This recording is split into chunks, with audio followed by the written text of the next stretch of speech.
Well, good evening, everyone, and welcome to another Ordinary Council meeting for Monday, the 24th of July, 2023. Item 1, meeting opening. 1.1, attendance. Ms Weatherall, are there any apologies for this evening? Thank you, Madam Mayor. Yes, we do have a couple of apologies. We have Councillor Jim Mametti and Councillor Angela Long. And just for the public, you will be aware that we have Councillor Lana Formoso online. Thank you, Ms Weatherall. Item 1.2, acknowledgement of the traditional custodians of the land. We acknowledge the traditional custodians of this land, the Bunurong people, and pay respect to their elders past and present. We recognise and respect their continuing connections to climate, culture, country and waters, and we also pay our respect and acknowledge all Aboriginal and Torres Strait Islander peoples and their elders present here today in acknowledging their journey. Item 1.3, offering of prayer, reflection or affirmation. As part of Council's commitment to recognising the cultural and spiritual diversity of our community, the prayer, reflection or affirmation this evening will be offered by Kailasaraju Kurakal from the Hindu community, a member of the Greater Dandenong Interfaith Network. Can I please ask everyone to stand?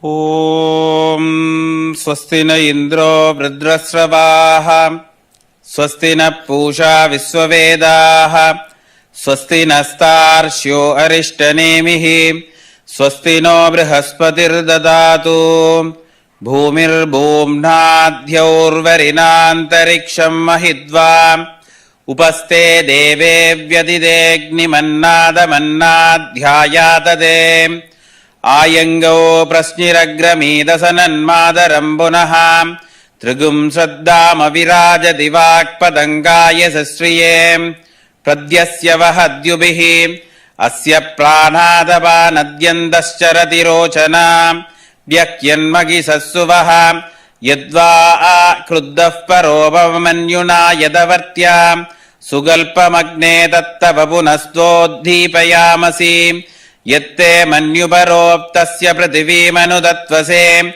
Adidya Vishvetat Deva Vasavascha Samabaran Medini Devi Vasundara Syat Vasudha Devi Vasavi Brahmavarchasa Pitrinam Srotram Chakshurmanaha Devi Hiranya Garbini Devi Prasodari Radane Sadyayane Sida Samudravati Savitri Hano Devi Mahyahi Mahodarani Mahoryadishta Sringe Sringe Yagne Yagne Vibhishani Indrapatni Vyavuvari Dalasayani Sriyam Damaya Sadyam Goparimetani Shrobari Dattangaya Vishnupatni Mahim Devim Madhavim Madhavapriyam Vishnu Om Priyasakim Devim Namamyachudavallabham Dhanurdaraya Vidmahe Sarvasiddhyai Jadimahi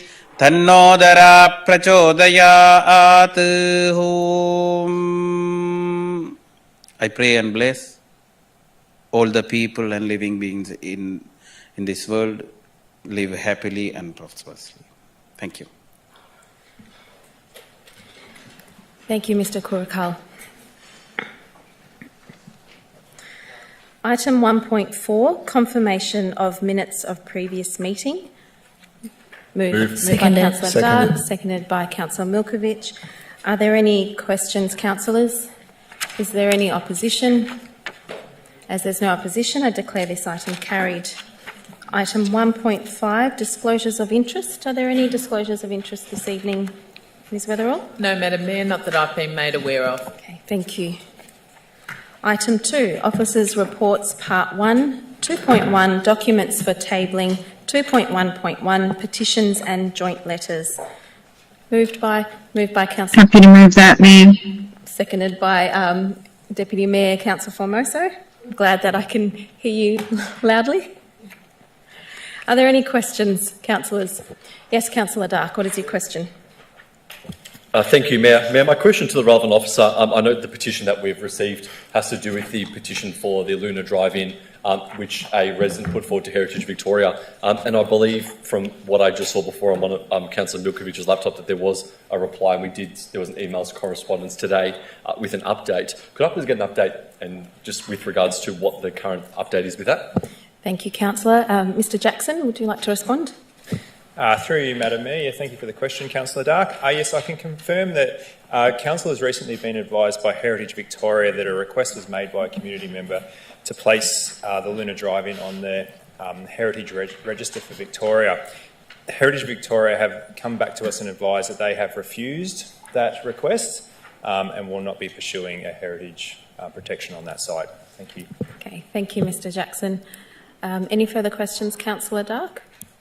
No? Any other questions, councillors? Is there any opposition?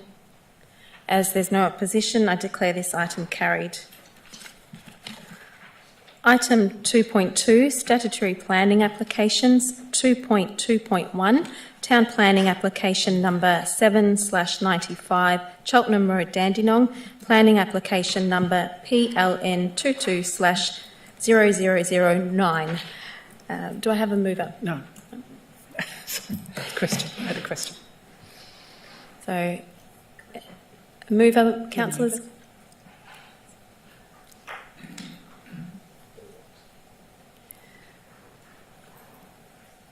Okay, as there's no mover, I'll move it. I'll move it. Okay, Councillor Garrard is moving the item, and any seconder? Councillor Trong seconds the item. Are there any questions, councillors? Yes, Councillor Garrard. Thank you, Madam Mayor. Can the relevant officer talk to the car parking issue and the reduction in car park? Also to the issue of why there was no permit in place for up to 5 years, I believe. Thank you, Councillor Garrard. Mr Jackson, please. Through you, Madam Mayor, thank you for the question, Councillor Garrard. Yes, in terms of car parking, the applicant has proposed 26 patrons at any one time, which requires 7 on-site car parking spaces. The site has 3 spaces, and as such, officers have recommended that during business hours that the patrons be limited to 10, which 10 patrons requires 3 parking spaces, which is what they have on site, and then after hours that they are then permitted to have the 26 patrons that they requested due to the extra availability of parking in the surrounding area after business hours. Sorry, can you just refresh me on the second part of your question? Oh, yes, thank you. So, yes, back in 2007, there was a permit granted for the site to allow it to be used for a music rehearsal studio. That permit had a 5-year expiry date on it. The reason for that expiry date was due to the Meridian Estate residential development being developed in relatively close proximity to the site. So it was put a 5-year limit on it to be able to assess if there was any detrimental impacts on that residential estate that occurred from the facility. To date, there's been no formal complaints made to council with regards to the site. So, at this point, there's been no evidence of issues to that estate. Thank you. Thank you, Mr Jackson. Thank you, Madam Mayor. Just a follow-up question. In relation to the information we have received regarding activities that are not compliant with leasing agreements, they are in fact not relevant to the planning assessment that you've done.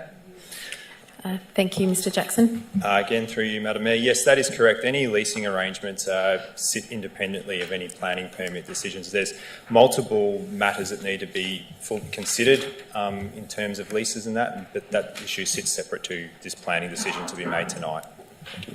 Thank you, Mr Jackson. Thank you, Councillor Garrard. Are there any other questions, councillors? Is there any opposition?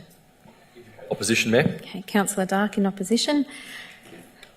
Councillor Garrard, as the mover, would you like to speak? Thank you, Madam Mayor. This particular planning application we have looked into in great detail because we have received information from both the owners and managers expressing their concerns about this application, issues such as they were not aware of it, and concerns about the behaviour of the current occupants. However, in discussing this at length with the Planning Department, it is clear that these two issues are quite separate. So what we are assessing as a council is the compliance of this application against the planning guidelines, of which it has been found to be compliant. The issues outside of that, which are around some of the issues of the current tenants, relate to the leasing agreement they have with the current owners and are quite separate and will need to be dealt with by the estate agent that is managing this property and the owners itself. Thank you, Councillor Garrard. Councillor Trung, as seconder, would you like to speak?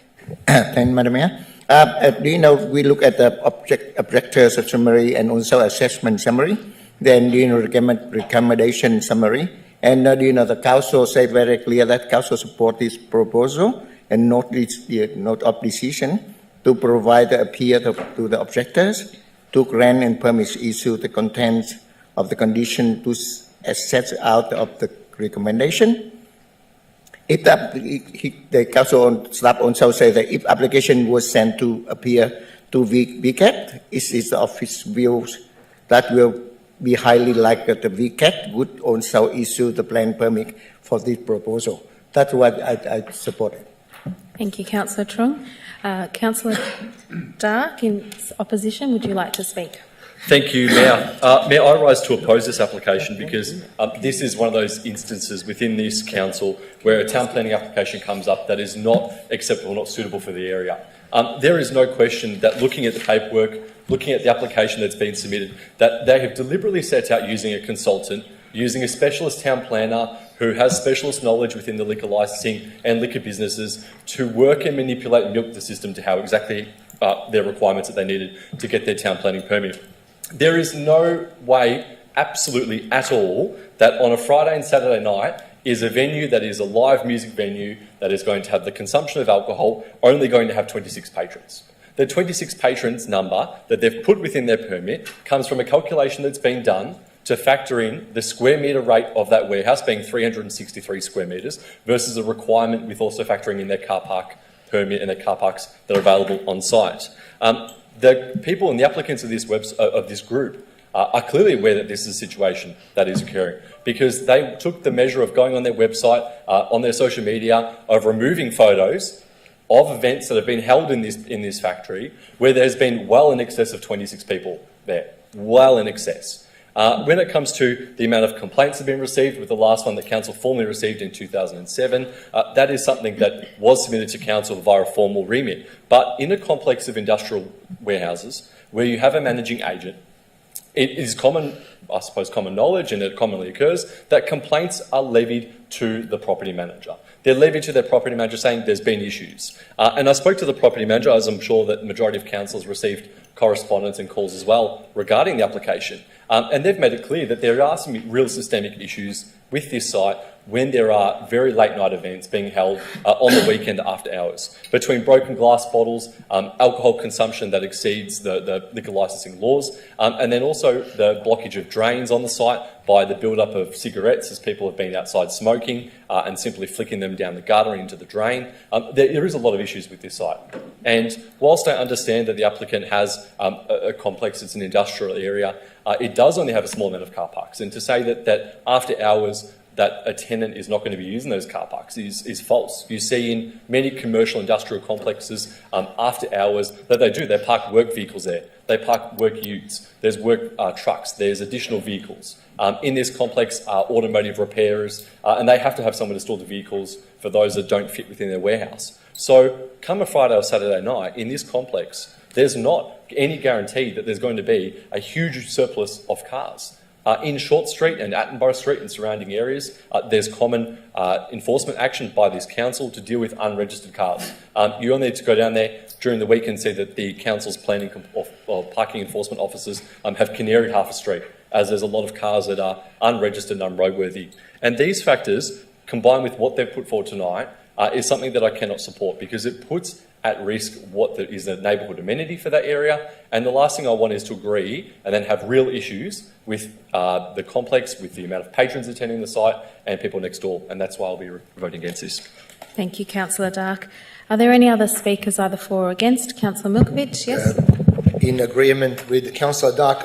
Look, a couple of issues that I want to just reconfirm as Councillor Dark has mentioned. One of them and probably the most important one is that a series of issues that the property manager has indicated in their email, or in her email, regarding obviously parking in different spots, to the point where I believe one of the other factories had to walk up to the door and knock on the door just to be able to get out of their factory and, move the cars from their parking spots, regardless of the assumptions whether someone's going to use their parking spots or not. Like Councillor Dark said, that area is heavily patrolled by the council officers for unregistered vehicles. To have an automotive repair shop that is forced to park unregistered vehicles onto the road, whether that's Hattonborough Street or Short Street or even Cheltenham Road, when they've got their own parking spots that they've paid and purchased or rented out within the facility, within the complex, would be absolutely ludicrous. Why?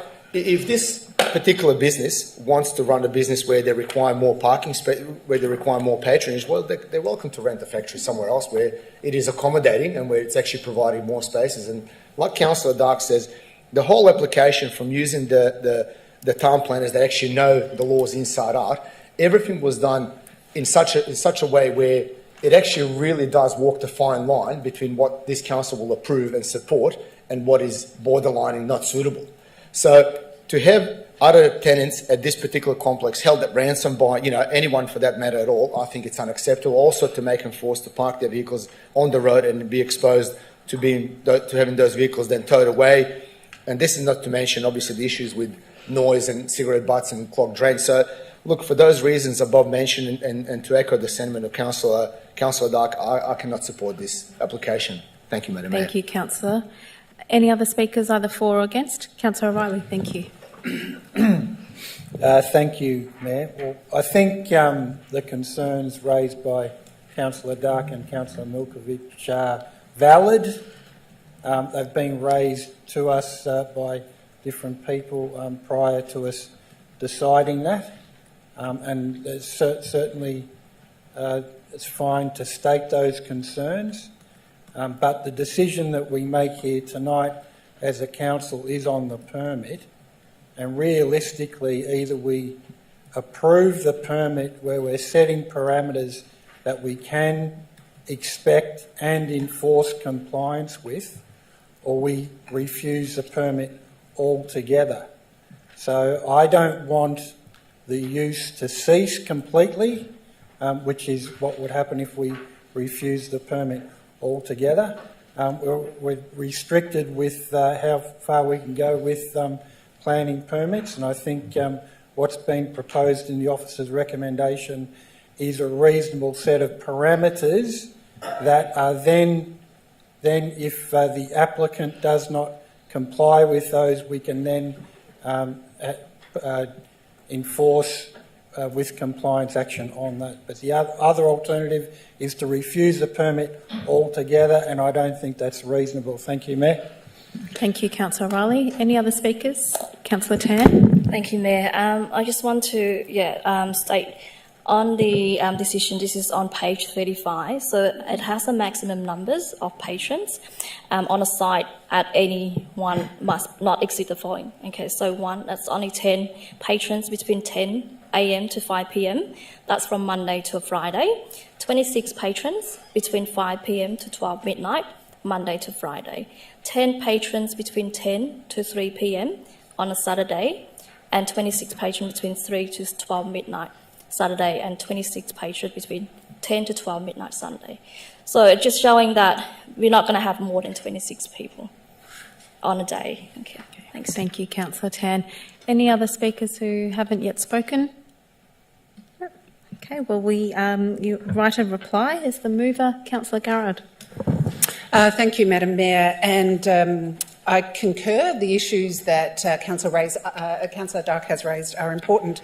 However, these facilities are places of assembly, and it is my understanding that we also have places of worship and other places of assembly. Therefore, it would be unreasonable for us to refuse this on the basis that it is a place where people assemble. As Councillor Sophie has outlined, the Council has put in quite reasonable restrictions around the number of patrons and the hours that they can be present, and also modified the number of patients down from 100 down to 26, which is a very extreme reduction, and also greatly restricted their hours of being open. So the council has done what it can, and the council cannot act in a vacuum of information.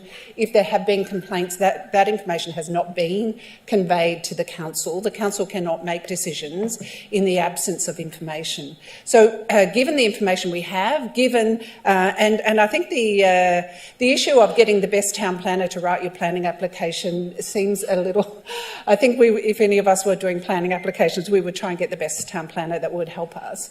I don't think that is a reason to refuse this application. I think that what we, as Councillor O'Reilly has said, the issue now is compliance and the enforcement of compliance, and that is up to both the council and to the people that manage this property.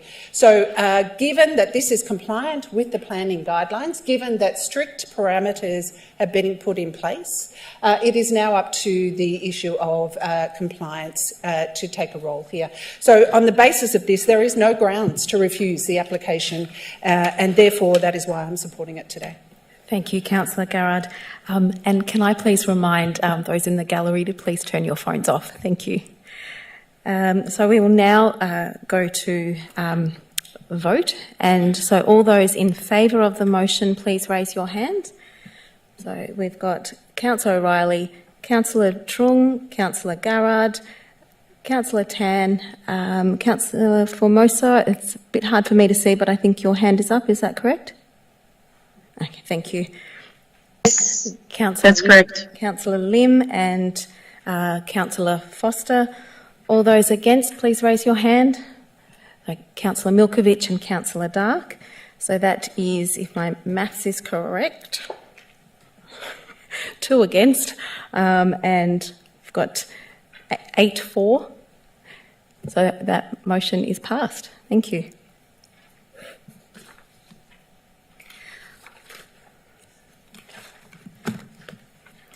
Item 2.2.2, double checking. 7-4. I did, yeah, apologies.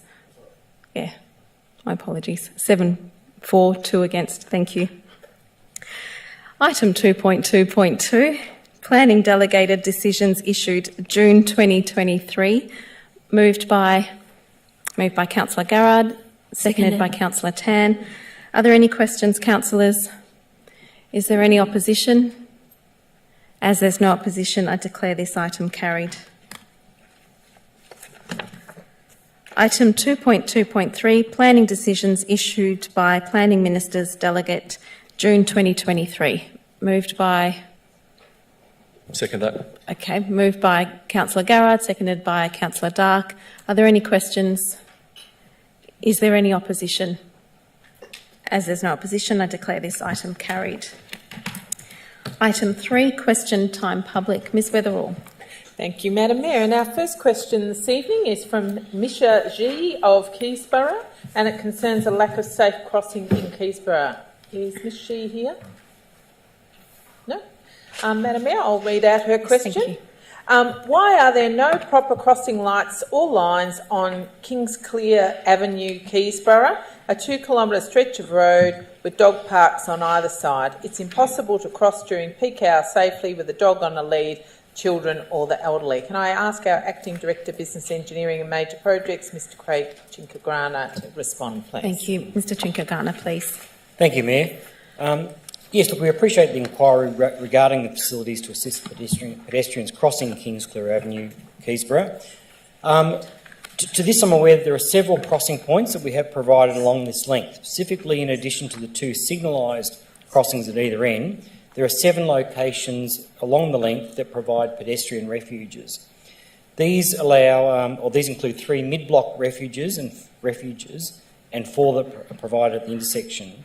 And this is where there's a higher than usual pedestrian demand, such as near the public open space areas mentioned in the shopping centre. These refuges assist the pedestrians with their crossing task by making it safer for them, allowing them to cross 1 lane at a time and to stop in the middle safely before they complete their crossing. whilst these facilities are spread along the route, if there's a specific location that the resident would like to highlight, that additional facilities to these are required, then our traffic engineers would be happy to investigate after discussing it with the resident. Thank you, Mr Trinkagana. Ms Weatherall. Thank you, Madam Mayor. Our next question is from Andrew Hamer of Dandenong South and concerns Progress Street crossing at Dandenong South. If he would like to come up to the microphone, please. Thank you, Mr Hamer. Hello again, everyone. Mayor, councillors, executives. Look, as council is aware, there's huge concerns about the Progress Street closure and the diversion of all traffic down Fowler Road. We believe this is a serious issue for council because you're the ones that are going to be left with the solution when it's put through. So we have a lot of representation here tonight from concerned businesses here wanting to voice their concern. Now, many of these businesses are household names. I mean, I think I'd like you to know who they all are, if you could. These businesses are like Loscam Pallets. Who hasn't seen one of those burgundy Loscam pallets? Who hasn't seen Alco Aluminium or Vulcan Metals? Vulcan Metals transport everything in their yellow trucks. They have them yellow because they're over-dimensional. They're so long that they paint them yellow so people can see them when they're doing turns around sharp corners. You've got Simmons Lumber Group. All of these are doing things in B doubles, so B doubles, road trains and things like that. You've got warehousing fulfilment.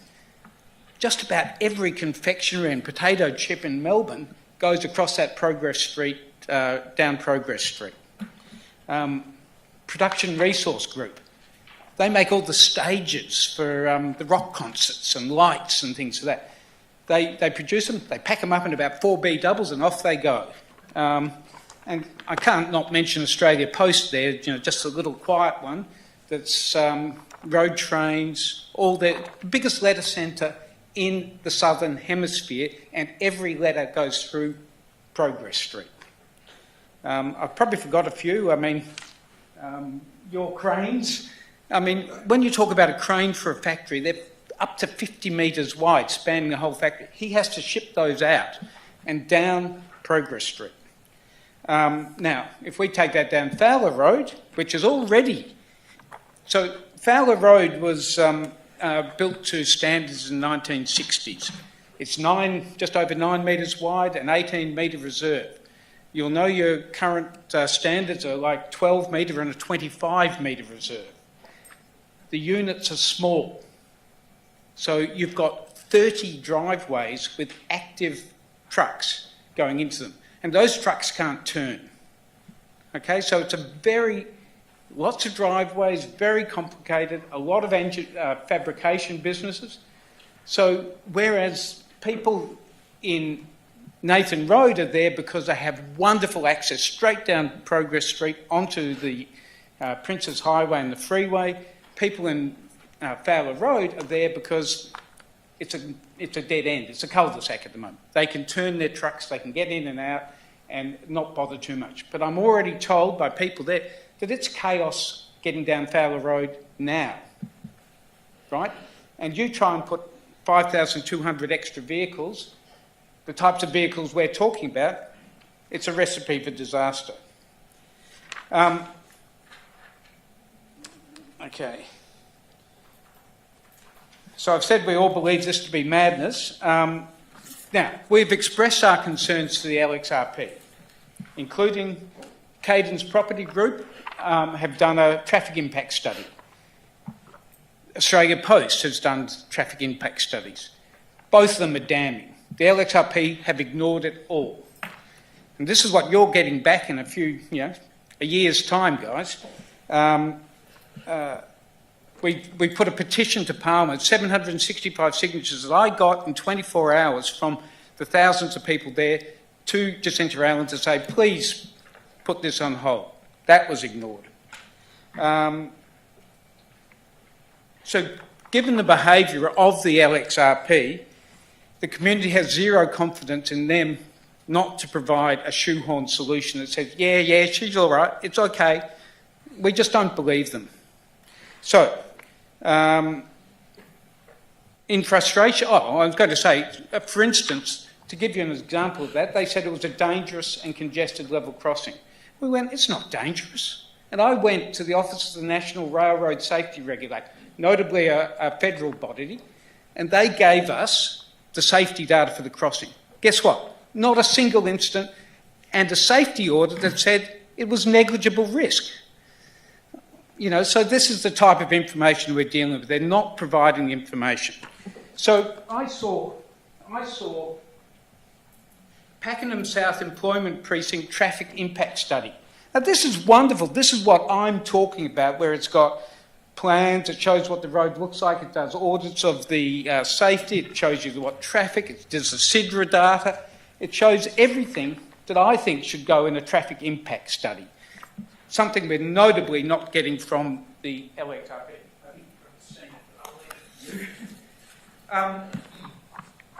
So my request is simple. I would like Council to do an independent traffic impact and safety study of the proposal. They finalised the plans last week. They went to contract before they'd actually finalised the plans, which shows how hurriedly they're doing this. Anyway, they finalised the plans last week, and we would like Council to do a genuine independent traffic study, please, for us. Thank you, Mr Hamer. I'll put that question and request to Mr Trinkogana, please. Thank you, Mayor. Perhaps I'll just provide a bit of context as well to remind everyone that this area has been declared by the Minister under the Major Transport Project Facilitation Act, and that means that council approvals or consent are not required at any stage during the project. However, Council's CEO the CEO and the councils are yet to be fully briefed by the LXRP regarding the project, and we're anticipating this to occur in the next few weeks. We weren't aware that the project plans were final, and we were still awaiting plans detailing the section of Fowler Road which will be under Council's management in the future. Matters such as path provision, localised widening or amendments to crossovers are design elements we understand that the project team are still working through, and we're waiting for those. Once we have these plans and both the CEO and the councils have been briefed, we will determine what action, if any, is required for council to take. Thank you, Mr Trinkogana. Ms Weatherall? Thank you, Madam Mayor. Our next question is from Mick Fazzolari of Dandenong South and concerns Progress Street crossing Dandenong South. Thank you. Thank you, Mr Fazzolari. I can't wait to get up here. I just want to reiterate what's already been said about what's likely to take place. The whole concept and the idea is flawed from the outset. The fact that the message has been that there's been consultation and the safety and well-beings of businesses and individuals has been taken into place is nothing short of a lie.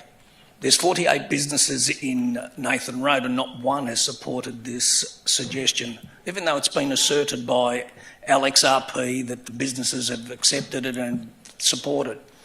It's an untruth. All I ask of the council is to consider the welfare and safety of the people that are in Nathan Road and the likely consequences this project will have on this decision. As Andrew stated, some of the businesses have a very diverse portfolio of services, and it is something that's going to come back to everybody involved in this decision. The fact that the congestion, what LXRP have put forward, will then fall back on the council because the contingency plans and to alleviate the chaos will fall on your shoulders. Thank you.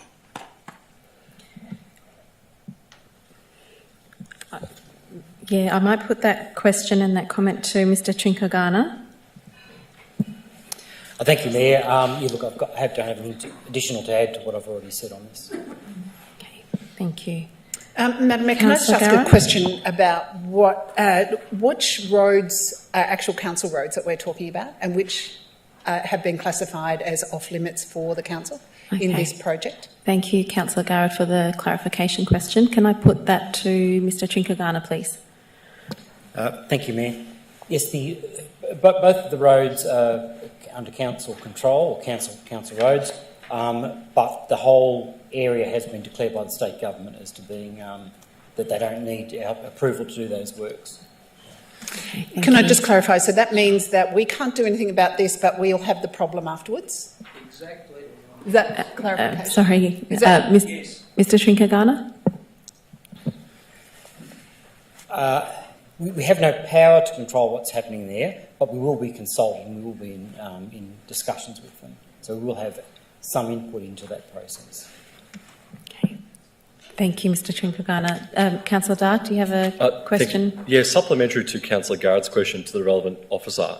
I'm just trying to get my head around this. So if we are, with regards to, I suppose, the closure of Progress Street and then the proposed connection onto Fowler Road and then potentially from there as well, to what level, once it's declared, to what level does this council have consultation or, I suppose, any conversational rights with the LXRA, particularly given, obviously, by the attendance today that it is causing significant concern for traders nearby? Because the other issue I've got is, if it connects to Fowler Road, there's a natural watercourse there.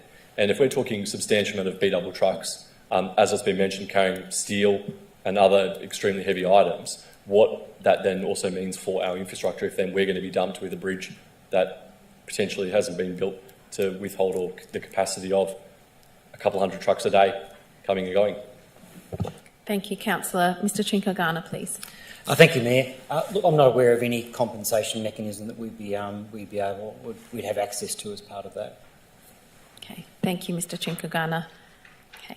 Ms. Madam Mayor, Weatherall? can I just add that, as Mr Trinkagana said a moment ago, LXRP will be coming along and presenting to Council in the next few weeks, so that will be an opportunity for councillors to ask those questions. Okay. Thank you, Ms. Weatherall. And I might ask you to stand up again for the next question. Thank you, Madam Mayor. And next we have Mr Colin Smith of Dandenong South, who again is going to comment on Progress Street. Thank you, Mr. Smith. Hello everyone, and thank you for your time. I want to reiterate all of what's been said. The LXRP proposal is not a proposal, it's a very dangerous solution. I've personally said that to them many times. I got to a point where none of it was written, so I started to minute my own meeting notes and send it to them. There was no acknowledgement of that, and then I requested an acknowledgement of how I said that this proposal is so dangerous. I haven't gone through my working career to kill a postie, and that's potentially what we will do. And our truck drivers will not even know. They'll continue driving. So we are expected to share the goat track of Fowler Road with the most eclectic mix of traffic. We have cars, we have trucks, rigid trucks, we have A doubles, B doubles, we have postie bikes, push bikes, EDVs. You will not have a more complex, eclectic mix of road users than what you have in Nathan Road today. We're expected to now wind our way onto Fowler Road, wind our way up Fowler Road with multiple blind spots and hills. This will kill, and I've told them this, and I want them to be culpable for this decision. So we believe it should be stopped. Okay? We're here in front of council to say, please help us. It is a diabolical solution, and we need help. So I've been active, and I think there's 8 transmissions that I've sent to LXRP requesting the safety analysis that they have promised us has been done. They call them the RSA and the SSA. These are meant to be done at concept stage, so we believe they have been done. None of them have been shared with the community. And we have workers that ride push bikes, etc., to work, and I'm very concerned that they will not be run over. Okay? So, this is very serious, all of this. Gravely serious. and we need your help. So my question is, with respect to this particular proposal from LXRP, can the City of Greater Dandenong assist me in getting the RSA and SSA reports from LXRP? I have genuinely concerned staff. They're frightened. And I've requested this from LXRP and I've been treated with contempt of silence. So my question is, can the City of Greater Dandenong assist me by asking LXRP to provide that those fundamental safety reports?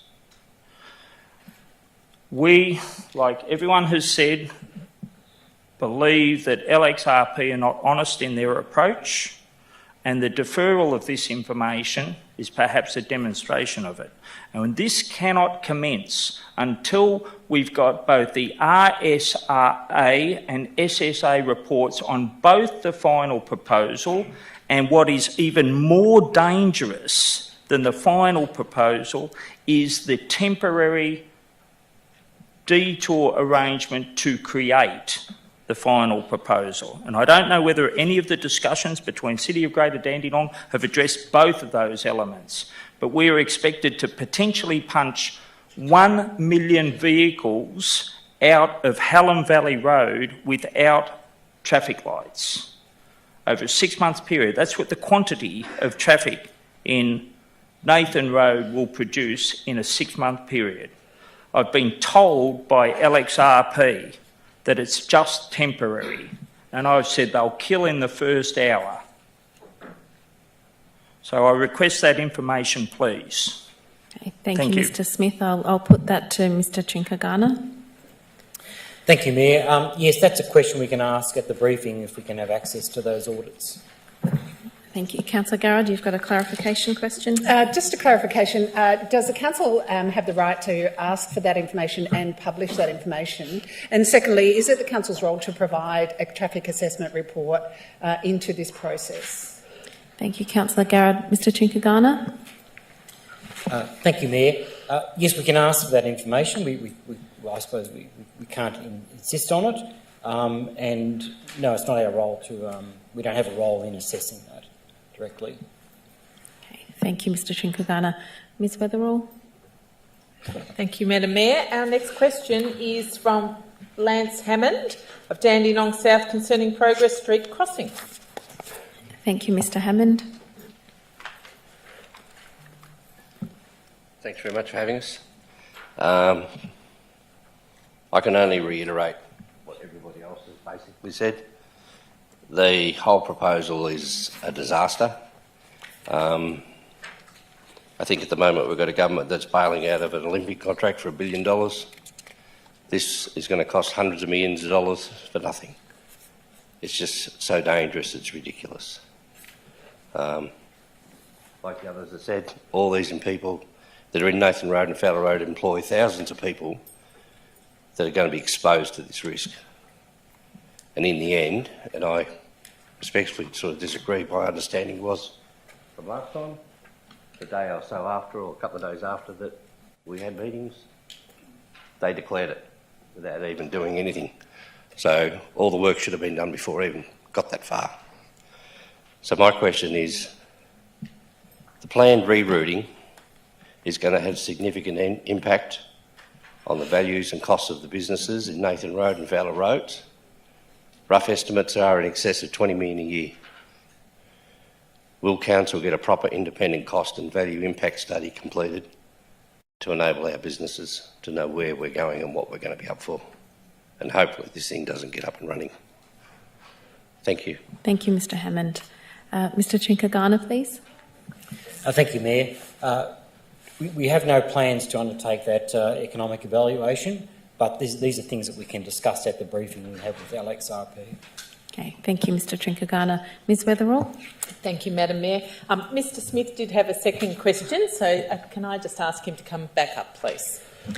Thank you, Mr Smith. As I said in earlier, we need your help. We have a concerned community, substantial ratepayers. We need your help. I'm requesting the City of Greater Dandenong to stand tall and please represent us as our community and citizens of this great council. I request that you represent us before Jacinta Allen and say this community has tremendous concerns. The petitions, the people here, the lives, potentially, of our people. To go to Jacinta Allen, representing us as a community, and say, please discontinue this project. I'm requesting that of Council. Thank you. Thank you, Mr Smith.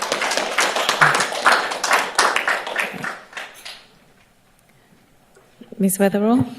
Madam Mayor, I think that would be a question for Council to consider, and as Mr Chinkagrana said before, we'll be putting all these questions forward to the LXRP, and certainly it's for the Mayor and Councils to determine in regards to political representation. Thank you, Ms Weatherall. I think we have some further questions from Thank you. others. We now have a question from Bianchina Maria Sampi. Is she here tonight? No. So I'll read the question out in her absence. Can Councillor Lana Formoso confirm that Silverton Cricket Club provided either cash or in-kind support for her Greater Dandenong Council election in 2020? And the response is that a campaign donations return summary is available on Council's website and has been since the last Council election in 2020, Madam Mayor. Thank you. Mr Sampi also has had a second question. The question was not permitted under section 4.5.8d of the governance rules as it was considered objectionable and asked to embarrass a councillor. The question will be provided to Councillor Formoso for a response if she so chooses. Our third question from Mr Sampi concerned sporting club chip ban. The decision to ban chips from sporting clubs was not, as I recall, made at a public council meeting, so how can councillors implement a decision at a briefing meeting behind closed doors without any consultation with the community?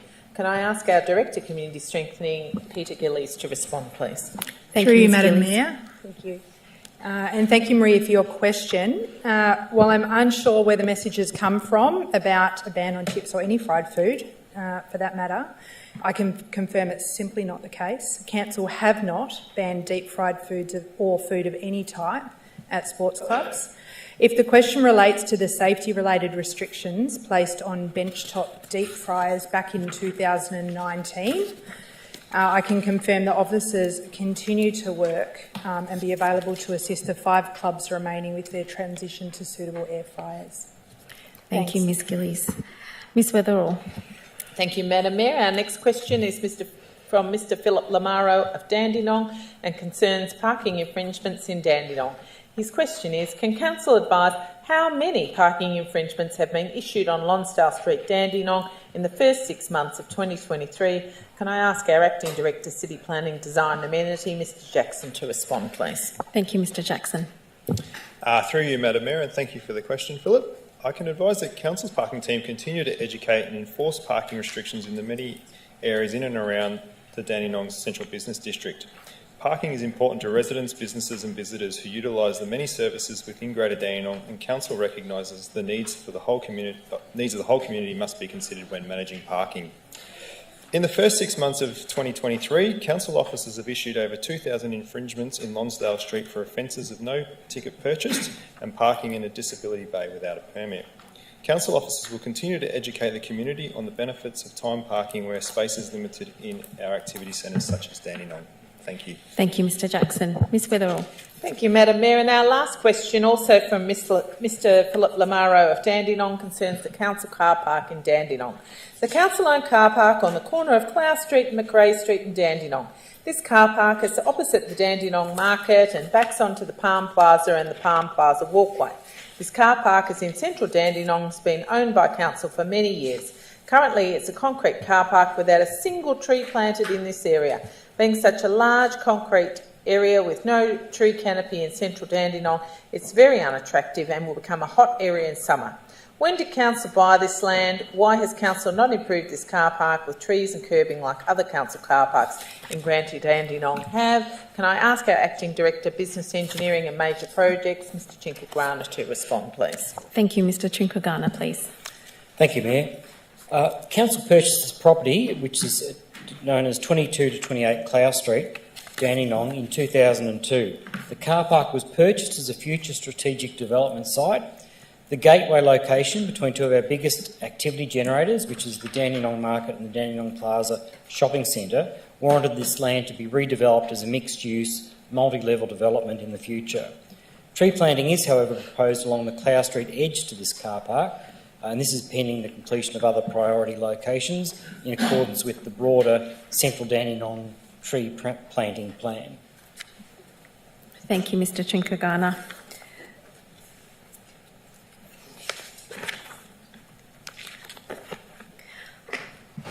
Item 4, Officers' Reports, Part 2, 4.1, Contracts, 4.1.1, Contract... Madam Mayor, I'd like to defer this item to the next meeting, please.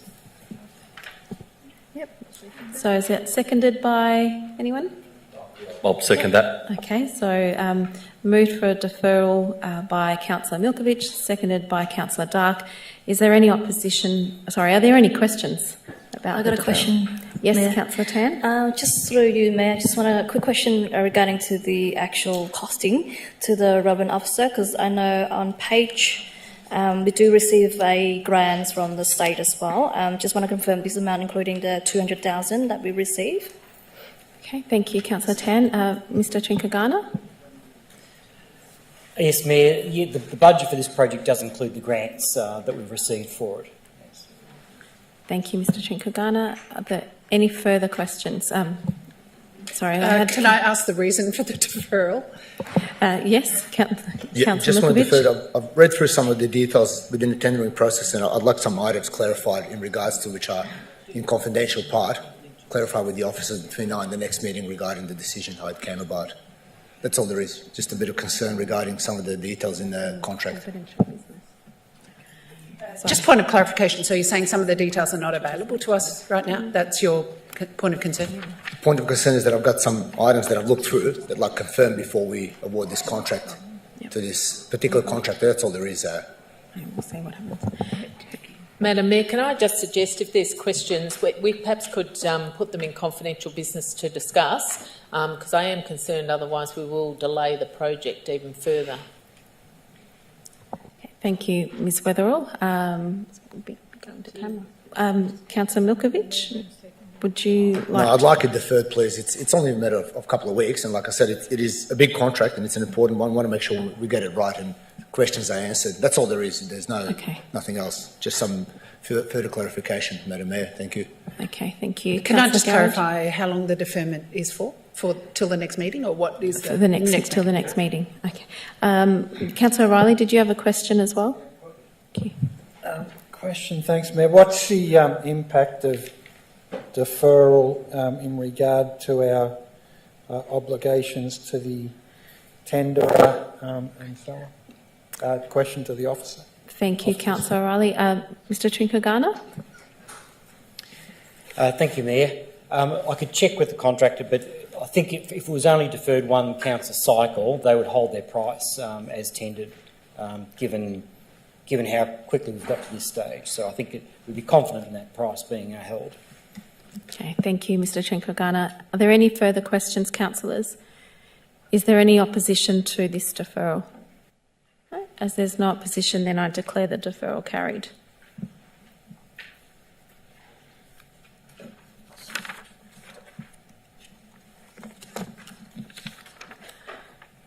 Item 4.2, Policy and Strategy. 4.2.1, Review of Council Policies, Policies for Abolition.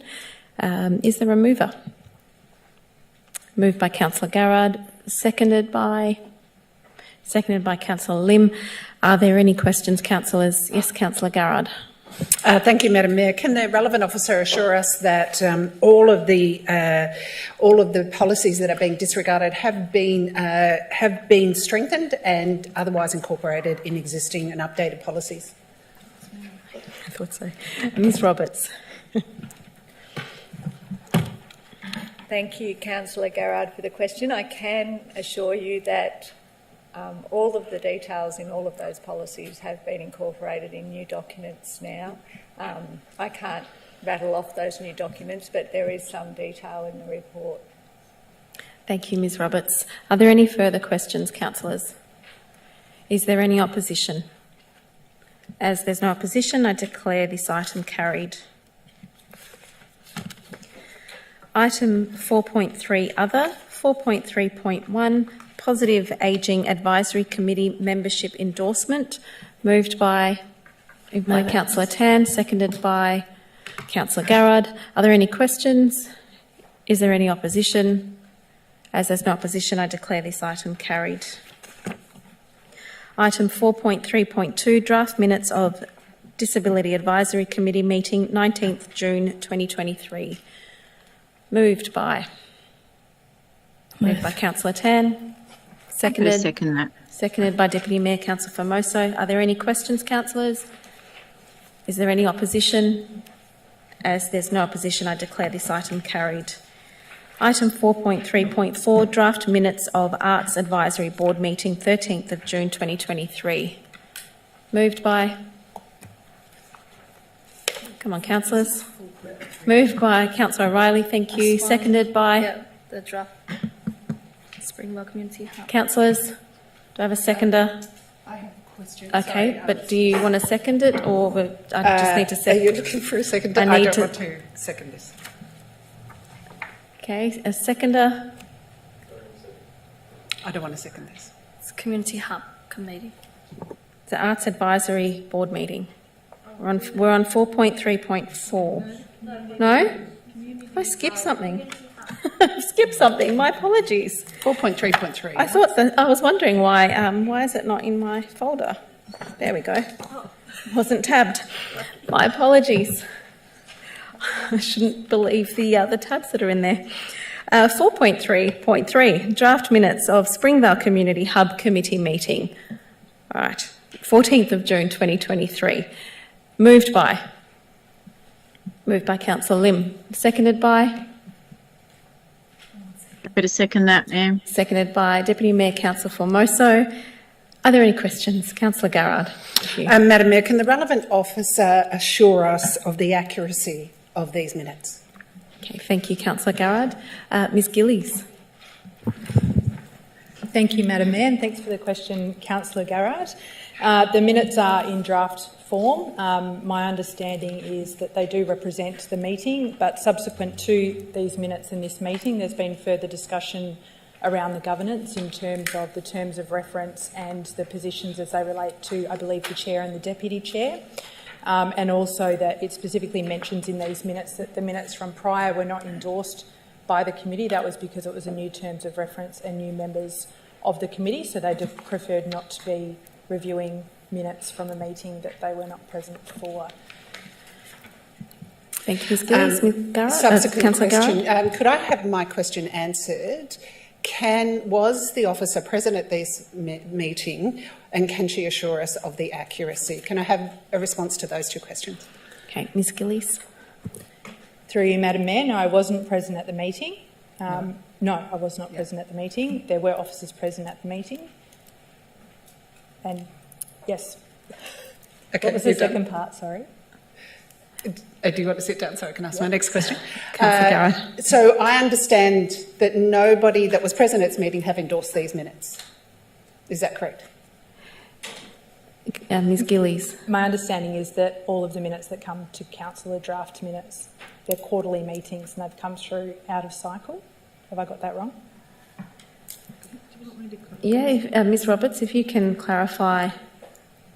Yeah. Yes, please. If these are quarterly meetings, then the unconfirmed or draft minutes of the meeting will come to council for noting only, and then the hub committee will endorse the minutes the draft minutes or the unconfirmed minutes at their next meeting. And there may be a few differences, but I've had a discussion with committee members actually this week, and the question's been asked that what if there are material changes between what council has seen and what is submitted. And we have had quite a robust discussion, and before they come to council, they're going to be passed by the chair to check, because the same situation happens with our Audit and Risk Committee. Okay, our Audit and Risk Committee minutes come to council. I'm at the you're on that. But the chair passes his eye over the minutes before they are provided to council for noting, and they're unconfirmed minutes because they don't get confirmed until the next Audit and Risk Committee meeting because it's quarterly. So we're trying to keep minutes timely when there's a quarterly meeting situation. So Thank you. Can I hope respond? that clarifies, but maybe Thank it you. doesn't. Yeah, it does Thank you, Ms. clarify. Roberts. Madam Mayor, I Councillor? move that we do not put this item up. I move that we defer this item. I think it's poor practice for us to be endorsing something that has not been endorsed. I'll second that deferment. I second the sentiment of Councillor Garrard, particularly given if the minutes that are coming before us are not correct and there's a lot of conjecture about it. And looking at the attendees, given who the attendees are, I would take Councillor Garrard's word that the minutes clearly have some concerns, and the committee members as well. And I understand you're saying that we're noting them, but by noting them, there's an implication that we are endorsing them in some way, and that we are making the assumption they're true and correct, and we can't do that unless there has been someone here present in that meeting that can confirm that they are accurate. We also don't know if they will be materially changed. So I think the point of us noting them is confusing. Also, I think that it's probably poor practice. So I move for a deferment. Okay, thank you, Councillor Garrard. And Councillor Dark have seconded that. I know that the item was moved. So I will check with Councillor Lim if he is happy with that deferral, given that you moved that item. Yeah, normally, I've been... Sorry, Councillor Lim, are you, just a yes or no, are you happy with the deferral? Yes, I'm happy with that. Thank you. Thank you. Thank you. And Lana. And Lana, as the seconder, are you happy with that deferral as well? Yes or no?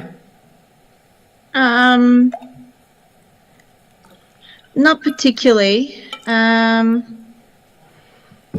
We're only endorsing it, not adopting, but if Councillor Garrard would prefer that we did, I'm happy to support. Okay, thank you. Are there any further questions? Yes, Mayor, I do have a question. With regards to the deferral? Who's the council reps on these committees? I believe Councillor Lim and Councillor Trong are the council reps, but I believe they were apologies for that meeting. Yeah. You weren't there. So, unfortunately, because they weren't there, they can't confer. Okay, any questions regarding this? Is there any opposition regarding the deferral? Okay, opposed by Councillor O'Reilly. Councillor Garrard, as the mover of the deferral, would you like to speak?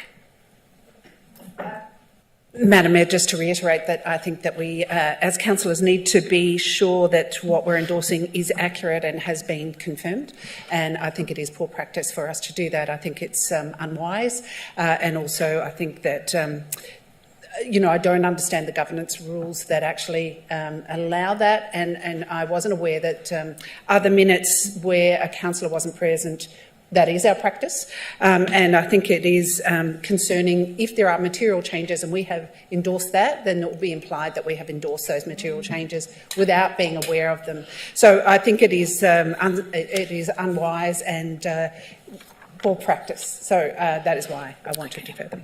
Thank you, Councillor Garrard. Councillor Dark, as the seconder, would you like to speak?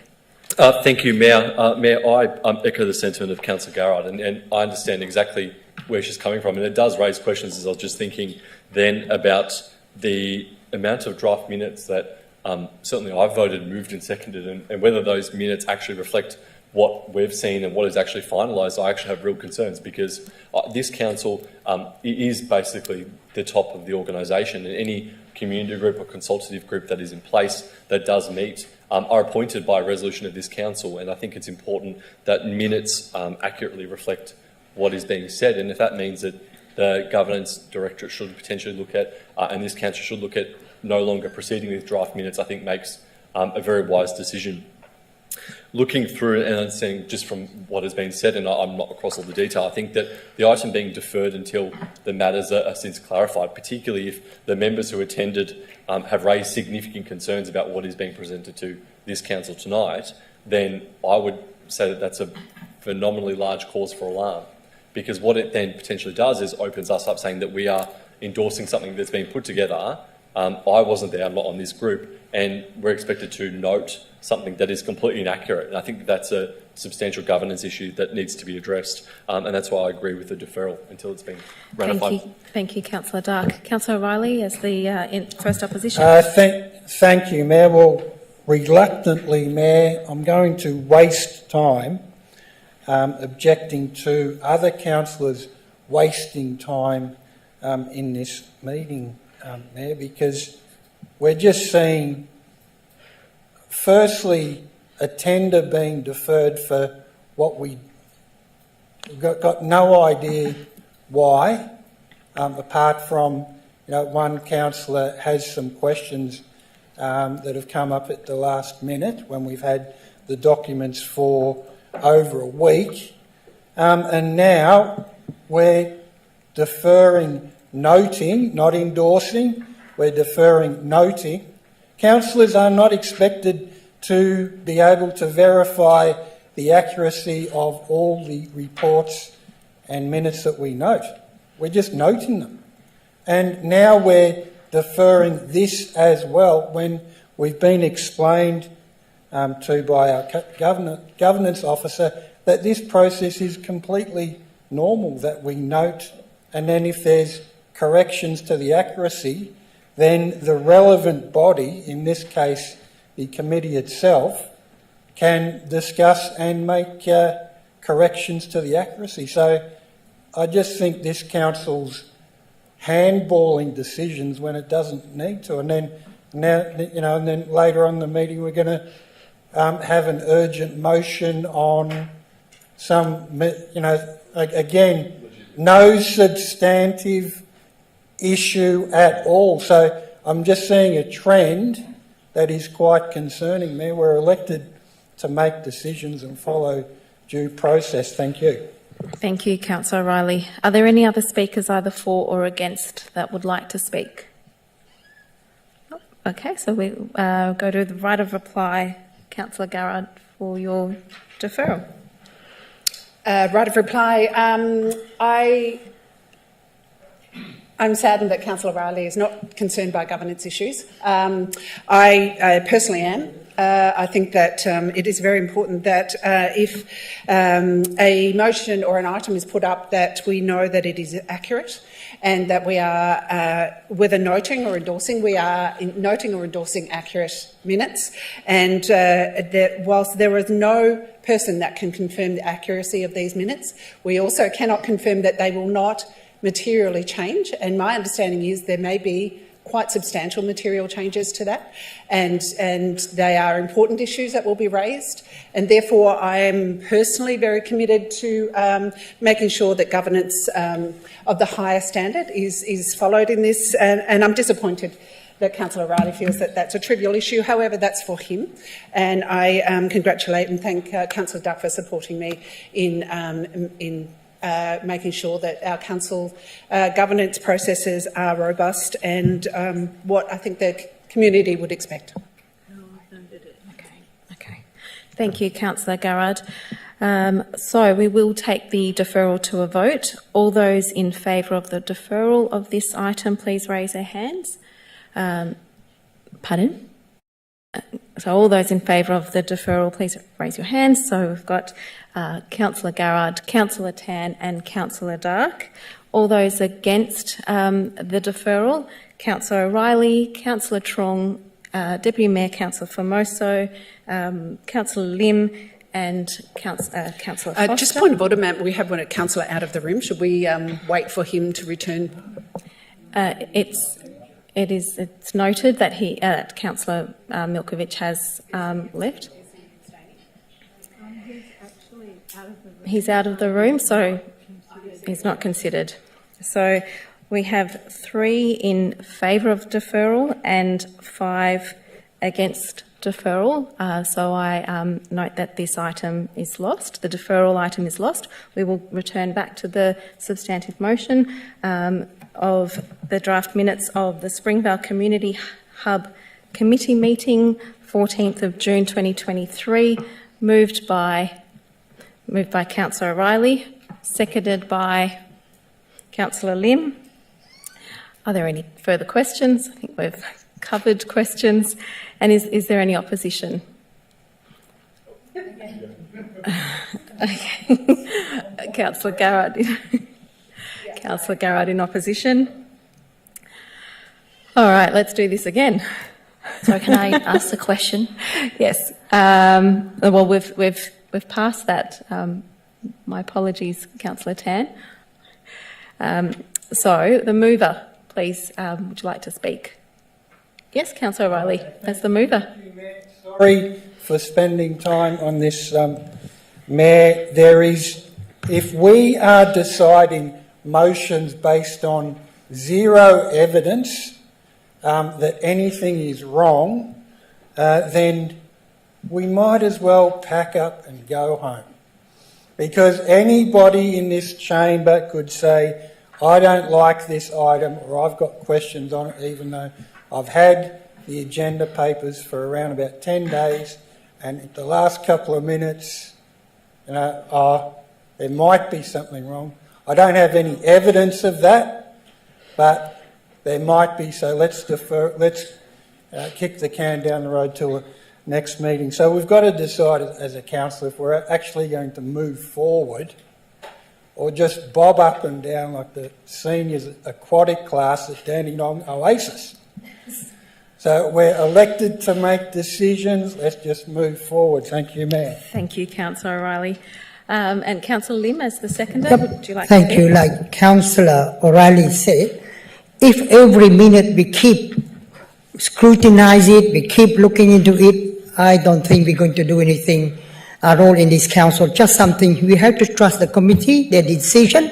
If you want everything to be accurate report to us, make before just only, make a decision on their minutes is to me is impossible to me as a councillor, like Sean O'Reilly said. Yeah, thank you. Thank you, Councillor Lim. Councillor Garrard, as first opposition, would you like to speak? Thank you, Madam Mayor. I won't take up a lot of councillors' time, but I would say that I won't respond to Councillor O'Reilly because it seemed to be about a different issue, but I will respond to Councillor Lim's issue of accuracy. I do think that accuracy is important, Councillor Lim. I do think that governance, you can't respond. I do think that governance is important. I do think it is incredibly important that as part of our role as councillors that we ensure part of the overarching role is that we do ensure robust governance processes and we do ensure that the information that's put before us is accurate and has been endorsed by people that were at the meeting. And I do think those principles of accuracy and good governance are important. Thank you, Councillor Garrard. Are there any other speakers, either for or against, that would like to speak? Okay, Councillor Dark. Thank you, Mayor. Mayor, I rise to second the sentiment and echo the sentiment of Councillor Garrard with this item. It is critically important, and unlike Councillor Lim, who seems to be a bit lost about what his role is, our role on this council is to oversee council's operations. Our role is to scrutinise council decisions. Our role is to monitor and progress and make sure that this organisation produces information which is correct. That the minutes that are afforded to this council are true and correct records of what is coming before us. And that there are operations and there are people ensuring that there are checks and balances in place with regards to issues that come to hand. And Councillor Lim, I don't even know where to begin. The fact is that these minutes that have been presented tonight have been raised, that there are significant concerns by the people who were there.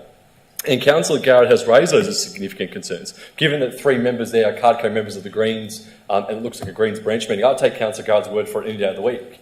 And I think that if people are contacting her who are saying that there are substantial issues about the governance, about the transparency and the accuracy of the minutes that have been taken, it is within our remit to make sure that everything is recorded properly and correctly and is then presented to Council. Now, not just this committee, but how many, as I said before, how many other committees' minutes have come to this Council that have been noted and passed where we've looked through it and said, okay, there's nothing to be raised, only to have the next meeting held and a whole lot of information that potentially could be kept from Council all of a sudden gets put in.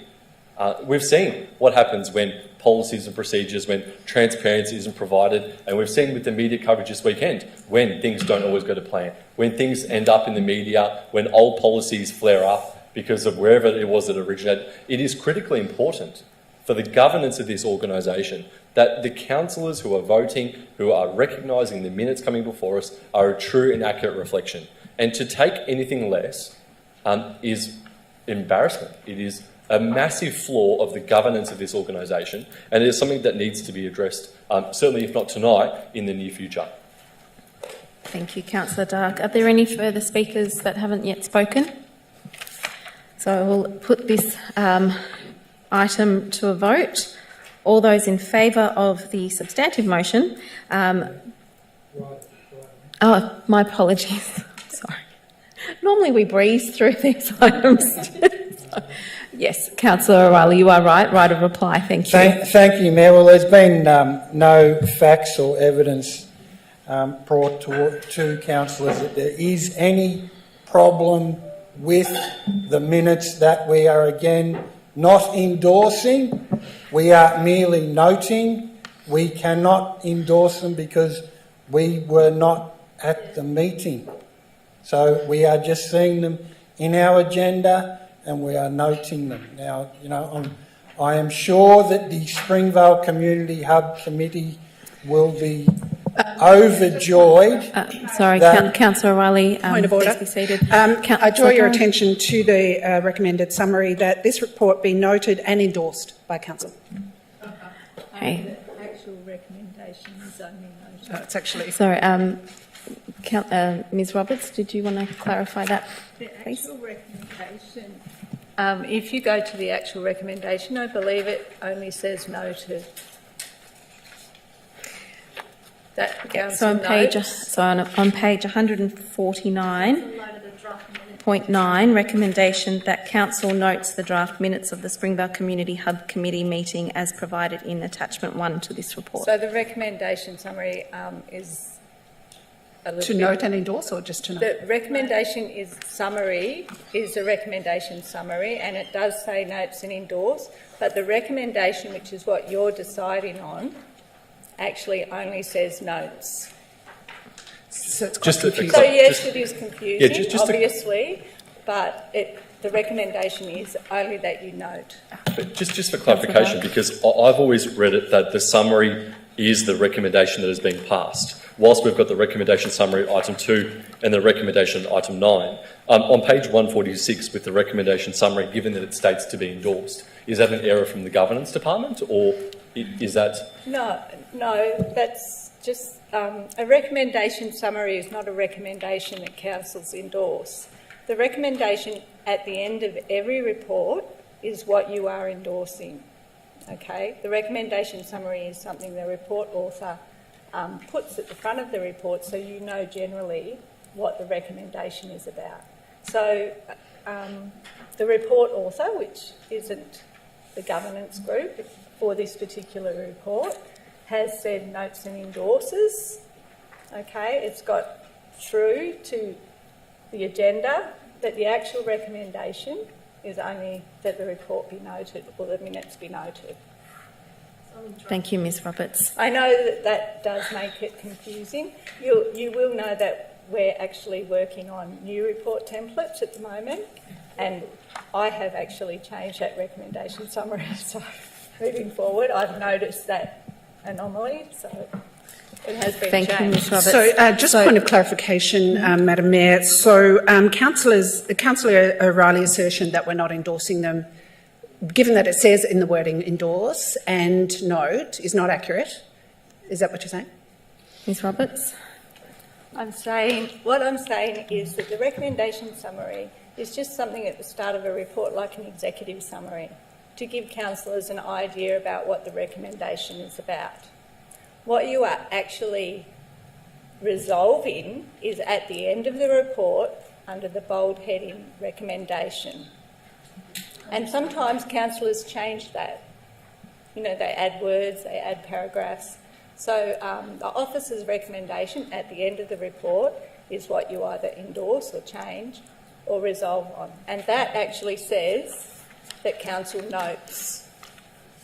Thank you, Ms Roberts. In relation to your point of order, Councillor Garrard, I'll declare that invalid point of order, and I'll go back to Councillor O'Reilly. Thank you, Mayor. Well, I think it's a reasonable point that Councillor Garrard has raised in that that was a bit confusing, but I can state as mover of the motion that it's my intention that the will of council is that we are noting the minutes and not endorsing the minutes, although it just means we're noting them. You don't have to put and not endorsing in the actual text. So that is, we can state that is absolutely what we are doing. There's no facts being brought towards council that there is anything wrong with the minutes, and the minutes will follow the regular procedure of going to the next Springvale Community Hub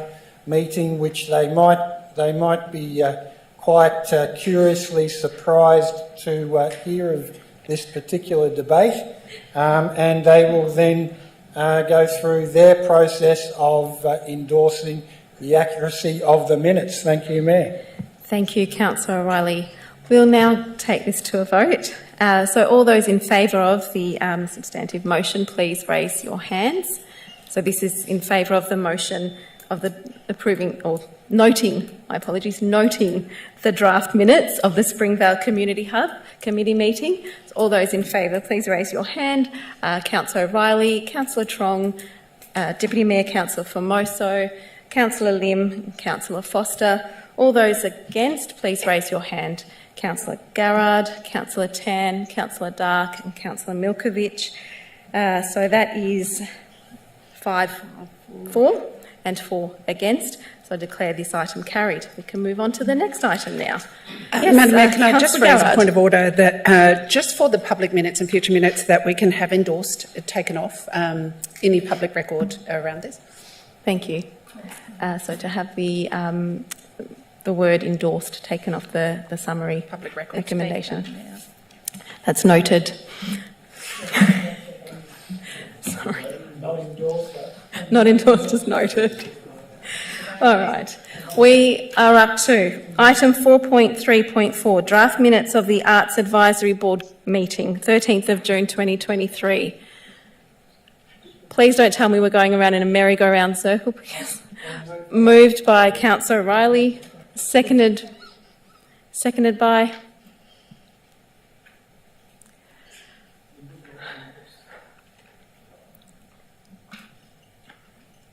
do I have a seconder? All right, seconded by Councillor Lim. Are there any questions, councillors? Yes, Councillor Dark. Thank you, Mayor. Mayor, a question to the relevant officer, if they're able to answer it. I know within the minutes of the Arts Advisory Board meeting, and heaven forbid, I hope this is a true and accurate reflection, that there is within the PEP building some underlying issues which were unforeseen with regards to the works. This is number 8 within the minutes. Number 8 says that works progressing as a part of the interim activation grant. Power, sewerage, internal walls are removed. Ground floor, investigative works revealed. Unforeseen issues requiring redesigns and knock-on delays. Milestone dates have now been adjusted accordingly. Could we please get a clarification from the relevant officer exactly what the unforeseen circumstances were, what the approximate cost is going to be, and how far behind this project is now adding up? Yeah, thank you, Councillor Dark. Mr Trinkagana, please. I think, Mayor, I'll have to take that on notice and find a bit more detail. It may relate to the services that were being connected and what we've discovered there, but I'll do a bit more investigation. return. Thank you, Mr Trinkagana. Are there any further questions, councillors? Yes, Councillor Dark. Thank you, Mayor. Mayor, a question to the relevant officer regarding the Creative Australia funding rounds, item number 10. And given the decreasing of funding and grants are available, what have we done in terms of the activation and the lobbying, I suppose, and/or submissions for increasing arts grants, given the cost of artwork is very, very expensive, and there are generally some funding from Creative Victoria and Creative Australia and other agencies as well. What we can do to potentially improve what we've got, and two, how we are tracking, I suppose, in our overall grants for the creative industries. Thank you, Councillor Dark. Ms Gillies, please. Sorry, thank you, Madam Mayor, and thank you, Councillor Dark, for your question. Happy to come back to you with more detail. In general, we're seeing a real decline in relation to funds that are available for this particular sector. We are currently undertaking a review, however, in relation to our arts policy or guideline, as I'll refer to it, but also in terms of what additional advocacy we can undertake to ensure that our community has best access in terms of art. Thank you. Thank you, Ms Gillies. Any further questions? Yes, Councillor Dark. Thank you, Mayor. Final question to the relevant officer regarding, I suppose, the Arts Advisory Board. Given the, it mentions here several times to do with the drum theatre and the activation of drum theatre, has the relevant officer, all through, this can be taken on notice, has there been any, I suppose, reclarification and or potentially changes to the events plan? Because I do know when this group was constituted, it had a lot to do with the activation of the drum theatre, given the financial position that it's in, to, I suppose, bring in more, I suppose, diverse audiences into it. As much as I've discovered there's Denise Dries, I think her name is, I don't know who that is. And I honestly, I've looked in the mirrors, the glass of the windows as I was walking up, and I looked at it, and I actually don't know that. And there's two opera singers, a Pryor and some other guy as well. I honestly don't know who they are. So if we could have a look and see what, I don't know whether that's been discussed and potentially if that's coming to council in due course. I'm not saying the Wiggles, but something between the two, if that sort of makes sense. A couple of names that are familiar to me, but I'll put that question to Ms Gillies, please. I think you mean Marina Pryor, and we did actually have a sell-out for the Wiggles about 3 weeks ago. So we do like to cater for all ends of the spectrum in terms of the community. My understanding is that the actual programming in terms of the drama theatre isn't something that necessarily comes to council, but happy to provide that information. Essentially, the way that it works is different performances pitch around their shows, and then obviously the team actually work through what would be relevant for our community. There's feasibility factors in terms of, cost to get various productions here as well, availability of the performances in terms of when our community might be prepared to actually attend, as well as the other challenges such as particular days and times might have parking issues and the like. So it is quite complex in terms of the programming. Very happy to share, actually, all of our programming is publicly available on the website. It is a process, though, at the beginning of the year where literally a number of performers come together, pitch their shows, and we pick up those that we believe align with council plans and priorities, but also fit within our community and what we've come to learn as shows that they will attend. Pleasingly, since COVID, it's certainly been a slow ramp back up for the drum, and certainly we're not yet near capacity, so we're looking at different ways to diversify use of the drum, noting that there's quite a bit of, I'm looking just past your shoulder, Councillor Dark, it's staring right at me, in terms of, higher space, function space and those sorts of things. So we're currently reviewing options to better utilise space at the drum, but as well as looking at how we can be competitive in terms of, for example, Bunjil Place, which isn't far, much larger space, attracts a certain type of performance, how we can ensure that we've got a very distinct difference in terms of our value proposition for our community. So it's definitely a work in progress. Thank you, Ms Gillies. Are there any further questions, councillors? Is there any opposition? As there's no opposition, I declare this item carried.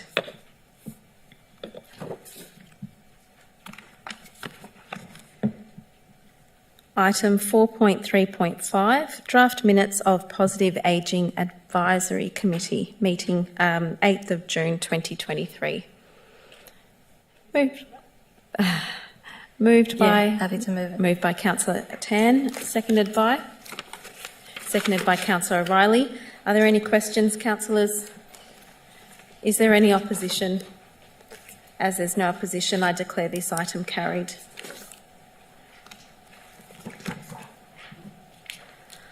Item 4.3.6, Disability Advisory Committee Membership Endorsement.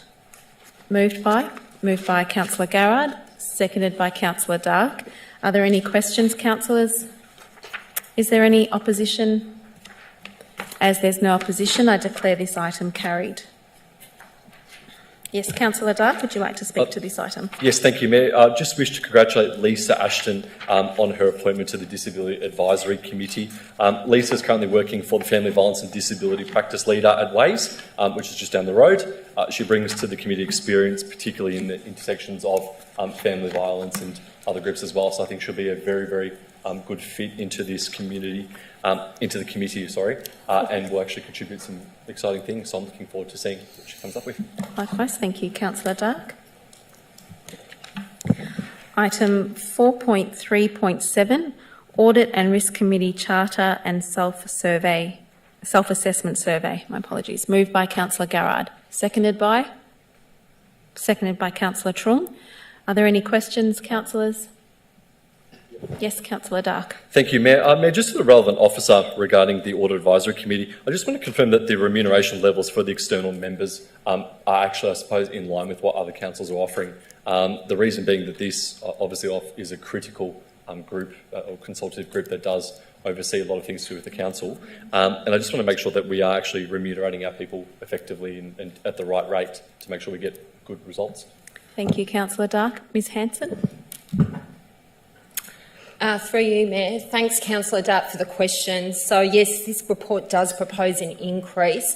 There was a benchmarking exercise across 51 councils that we obtained information through our finance professional network, which sort of discussed how councils run those committees and how some of those committee members are being paid. So this is a mid-range. It's probably council's allocation or proposal in this report is slightly above that, and it increases the differential between the chair and independent sitting members. Thank you. Thank you, Ms Hanson. Are there any further questions? Okay, is there any opposition? As there's no opposition, I declare this item carried. Item 4.3.8, Temporary Extension of Director, Dandenong Market Proprietary Limited, DMPL. I'll move that. Moved by Councillor Dark. Seconded by Councillor Milkovich. Are there any questions, councillors? Yes, Councillor Dark. Thank you, Mayor. A question to the relevant officer regarding the soon-to-be, I suppose, commencement for the recruitment of the director position. Does this council have any officer who will be sitting on the panel with the search of this person? And have the board come up with, I suppose, a matrix as to what they're looking for, or what is the current process in place for this? Thank you, Councillor Dark. I'll put that question to Ms Sprague, please. Thank you, Councillor Dark. Through you, Madam Mayor. The panel hasn't yet been decided, Councillor Dark, as to who will actually sit on that, but the board does have a recruitment policy and they are looking for specific skills with this director position. The incumbent does have a law background and also chairs the Audit and Risk Committee for DMPL, so they will certainly be looking for specialist skills and be following their existing policy for recruitment. Thank you, Ms Sprague. Are there any further questions? Is there any opposition? As there's no opposition, I declare this item carried. Mayor. Yes, Councillor Dark. Thank you, Mayor. I just wish to congratulate Tom Mollenkoff on his extension for 6 months to the DMPL board. For those that don't know Tom, he's the president, I think, of the International Water Association. Very, very prominent, well-known figure, particularly in a lot of the business circles and the environmental circles as well. He has, I suppose, chaired the Audit Advisory Risk Committee within DMPL for quite some time and has been, I suppose, on top of a lot of the things that have been occurring within Dandenong Market of recent times. So it's good to have his willingness to extend for another 6 months whilst we commence the search for a new director.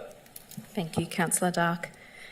So I'll move on to item 4.3.9, report on matters discussed at councillor briefing sessions and pre-council meetings. Moved by Councillor Garrard, seconded by Councillor Tan. Are there any questions, councillors? Is there any opposition? As there's no opposition, I declare this item carried. Item 4.3.10, Aged Care Reform Consultation Framework. Moved by Councillor Garrard, seconded by Councillor Milkovich. Are there any questions, councillors? Is there any opposition? As there's no opposition, I declare this item carried. Yes, Councillor Garrard, would like to speak Thank to you, Madam Mayor. I'd just like to take this opportunity to congratulate the officers that put this framework together. It is a significant consultation framework, and it is fitting because this is a very important issue.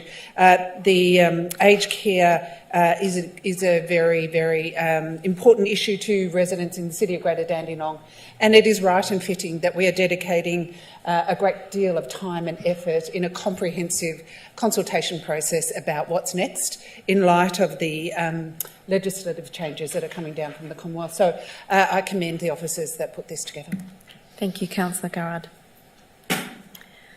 Item 4.3.11, list of registered correspondence to mayors and councillors. Happy to move it. Thanks. Moved by Councillor Tan, seconded by Councillor Trum. Are there any questions, councillors? Yes, I do have a question, Councillor Mayor. Tan. Just regarding to a complaint from a Noble Park resident regarding to a dangerous magpies in the tree on council property. As has been, does anyone respond to this yet? Has been resolved? Or? Thank you, Councillor Tan. Mr Jackson? Through you, Madam Mayor, thank you for the question, Councillor Tan. I'll have to take that question on notice and I'll get back to you shortly on that, if that's okay. Thank you, Mr Jackson. Any further questions, councillors? Is there any opposition? As there's no opposition, I declare this item carried.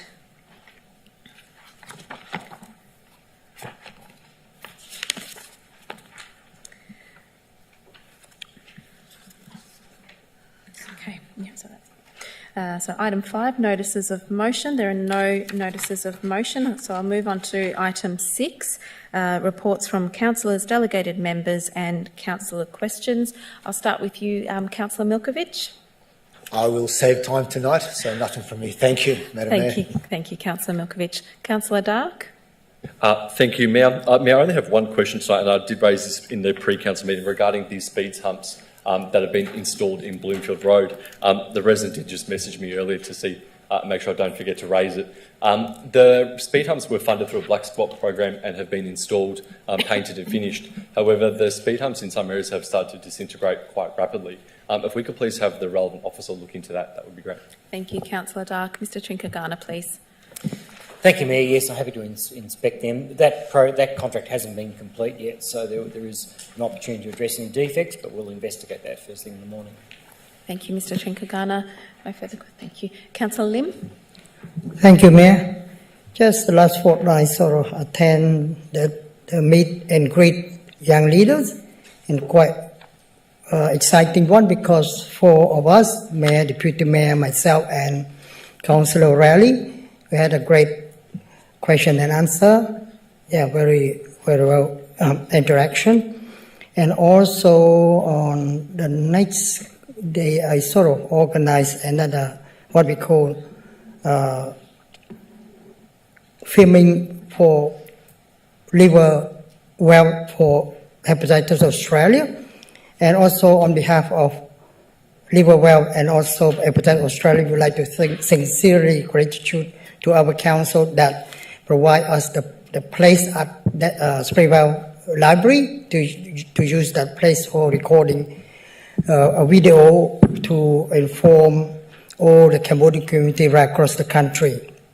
And also on Saturday, I attended movie premiere based on true story in Melbourne, especially Afghan people, Afghan refugees that came to Australia not long ago. The movie titled Wanted. And also they have some sort of celebrity from Hollywood and so many other celebrities across the country as well at Drum Theatre. And on Sunday also a meeting with Cambodian community to discuss about our Cambodian charity dinner and also charity in the temple flower ceremony on coming up soon on the 28th of August. And also the next day, Sunday, I would say attended community forum with Honorable Claire O'Neill as well. We just discussing about voice to Parliament and so many other community issues. That's all for me. Thanks. Thank you, Councillor Lim. Deputy Mayor, Councillor Formoso. Thank you, Mayor. Couple of things from me this evening. I just wanted to note that National Tree Day will be this Sunday at Spring Valley Reserve, and the schools will be doing it on the 28th. Just wondering if the relevant officer could actually inform me of where else this will be happening on Sunday, or are we just focusing on the Spring Valley Reserve? Thank you, Deputy Mayor. I'll put that question to Ms Gillies. Thank you, Madam Mayor and Councillor Formoso for your question. I'll send through a list, if I can, to you of the locations, and we've also got Snowfest on Sunday as well, which coincides with the same day. So there are actually activities at that event as well, but I can send you a full list in the morning. Thank you, Ms Gillies. Deputy Mayor Formoso. Thanks, Ms Gillies. Yeah, I missed some of that, but I did hear that there will be a list, so that'd be great because I will be trying to rush to Springvale Snowfest as well, which I'm surprised Councillor Lim didn't promote. Another thing I wanted to bring to everyone's attention, and particularly our community members, there's an incredible young 15-year-old from Dandenong North who attends Lindale Secondary College by the name of John Carlo Artho. And he is one of 24 professional go-kart racers that has been selected to compete in the 2023 Ferrari Driver Academy in Malaysia in September.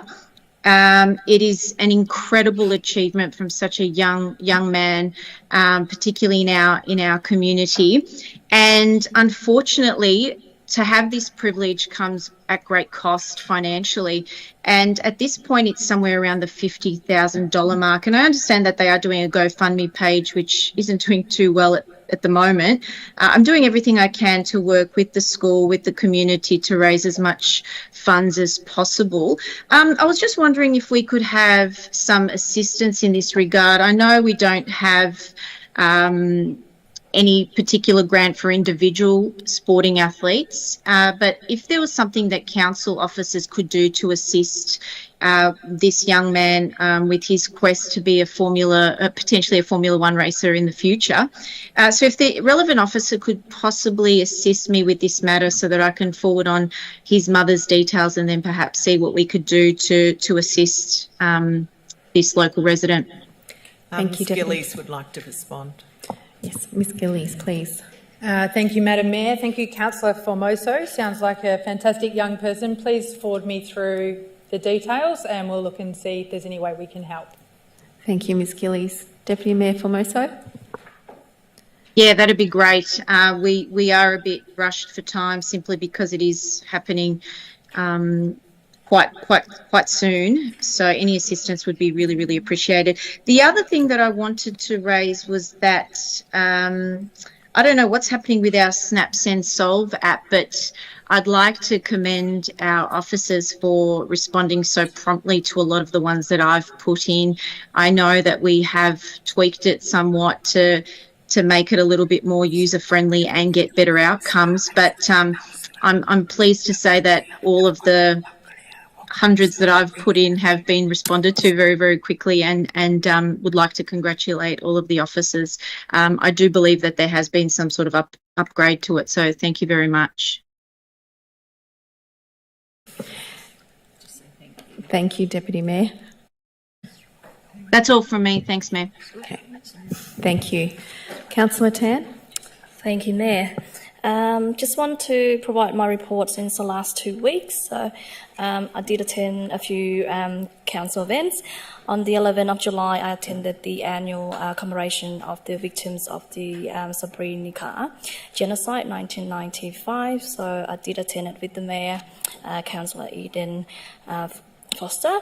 On the 15th of July, I also attended the tour of Dandenong Market with our CEO and some of our councillors and our officers as well. On the 22nd of July, I also attended the Wellspring for Women High Tea. So just want to congratulate the Wellspring CEO and their team for doing their great job. So the fundraising will be going toward the Emergency Relief Fund. So we've got around less than 100 people, which is great. My question for tonight, this is regarding, through you, Mayor, to the relevant officer regarding to the Leonard Avenue Noble Park streetscape. So as I been informed that the project expected to complete by mid-August, is that correct? Or any delation on this? Could the relevant officer please provide some update? Thank you. Thank you, Councillor Tan. Mr Trinkagana, please. Thank you, Mayor. The current completion date is the end of August. We've slightly tweaked how we're delivering it to reduce the impact on traders, which means it's stretched the time out a little bit, but we should have it completely finished by the end of August. Thank you, Mr Trinkagana. Councillor Tan. Thank you. And also just regarding to the traders, any concern that's been dealing with the officer, have they been resolved at this stage? Or? Thank you, Councillor. Mr Trinkagana. Thank you, Mayor. Yes, look, we've got a really good relationship with the traders at the moment. Things are going very smoothly. We've responded to their requests for less disruption, and it's going quite well at the moment. Thank you, Mr Trinkagana. Any further questions, Councillor Tan? Thank you. And also, I just want to promote, so tomorrow will be a Noble Park Community Safety Forum. So I'll be attending with the Mayor, yourself and the Deputy Mayor, also with local police as well. So we're starting at 6:30 to 8:30, so at Paddy Centre. If they don't know, the address will be on the 18 to 35 Buckley Street, Noble Park. So we have the local Victoria Police will be attending as well. So please, just want to inform our local residents who live in Noble Park, not just in my ward, but anyone who have concern with safety, please come along. Thank you. Thank you, Councillor Tan. Councillor Garrard. Thank you, Madam Mayor. Madam Mayor, I was distressed to read, as I'm sure others here were, that Dandenong was one of the second highest areas to figure in the distressed mortgage sales across metropolitan Melbourne. There had been a 3.7% increase in the number of distressed mortgage sales, meaning people having to sell quickly. Okay, might be good for some. But what I am concerned about is this is a very significant indicator of further distress in terms of housing, and in an area where we already rate as having one of the highest rates of homelessness in Metro Melbourne. My question is regarding our housing strategy, whether we are incorporating and looking at this data and compiling that in our overall housing strategy and configuring what that is meaning to the number of homeless, given that the rental market is already oversubscribed and that there are no housing places in our welfare system. So I'm just wondering if we are collating this data and adding this to the picture of homelessness in. Thank you, Councillor Garrard. Ms Gillies, please. Through you, Madam Mayor, and thank you, Councillor Garrard, for your question and pointing out some really sobering information in relation to the challenges our community is facing. Absolutely, we look at the data, we work with local service providers, and we recently also made a submission in relation to the Auditor General's inquiry into homelessness. We're very actively advocating, researching and looking at ways, some creative ways, to help address the challenges in the community, and as well as I mentioned, working closely with local providers and community groups in how we can jointly address the challenge, but certainly no easy answer, unfortunately. Thank you, Ms Gillies. Councillor Garrard.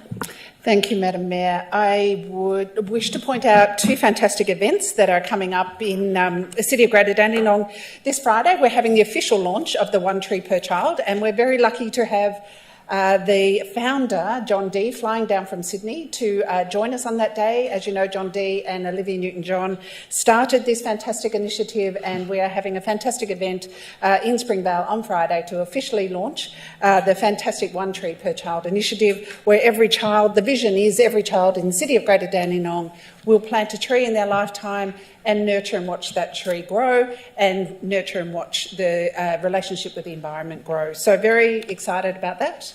And on Saturday we have the Keesey Market, the now famous Keesey Market, which is so successful in the city of Greater Dandenong, where we fill the car park repeatedly and have people waiting at the door. So another fantastic event, which is a community-owned and run not-for-profit event where all of the funds go back into supporting the event. So I encourage people to come along to the Keesey Market on Saturday at the Springers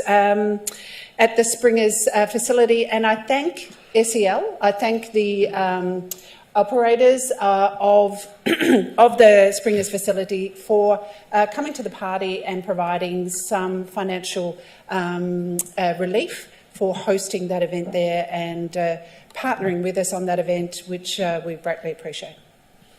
Thank you, Councillor Garrard. Councillor Trung. Thanks, Madam Mayor. I would like to ask a question about, the traffic light at the corner of Harrow Road and Corrigan Road. I think last April I asked the council when will it finish, because it had been 2 years, nearly 2 years already, not be complete yet. And I had been told that, will be complete or would be complete on June, but so far we still have the not complete yet. And I would like to know when will it be completed. Thank you, Councillor Trung. Mr Chinkagana, please.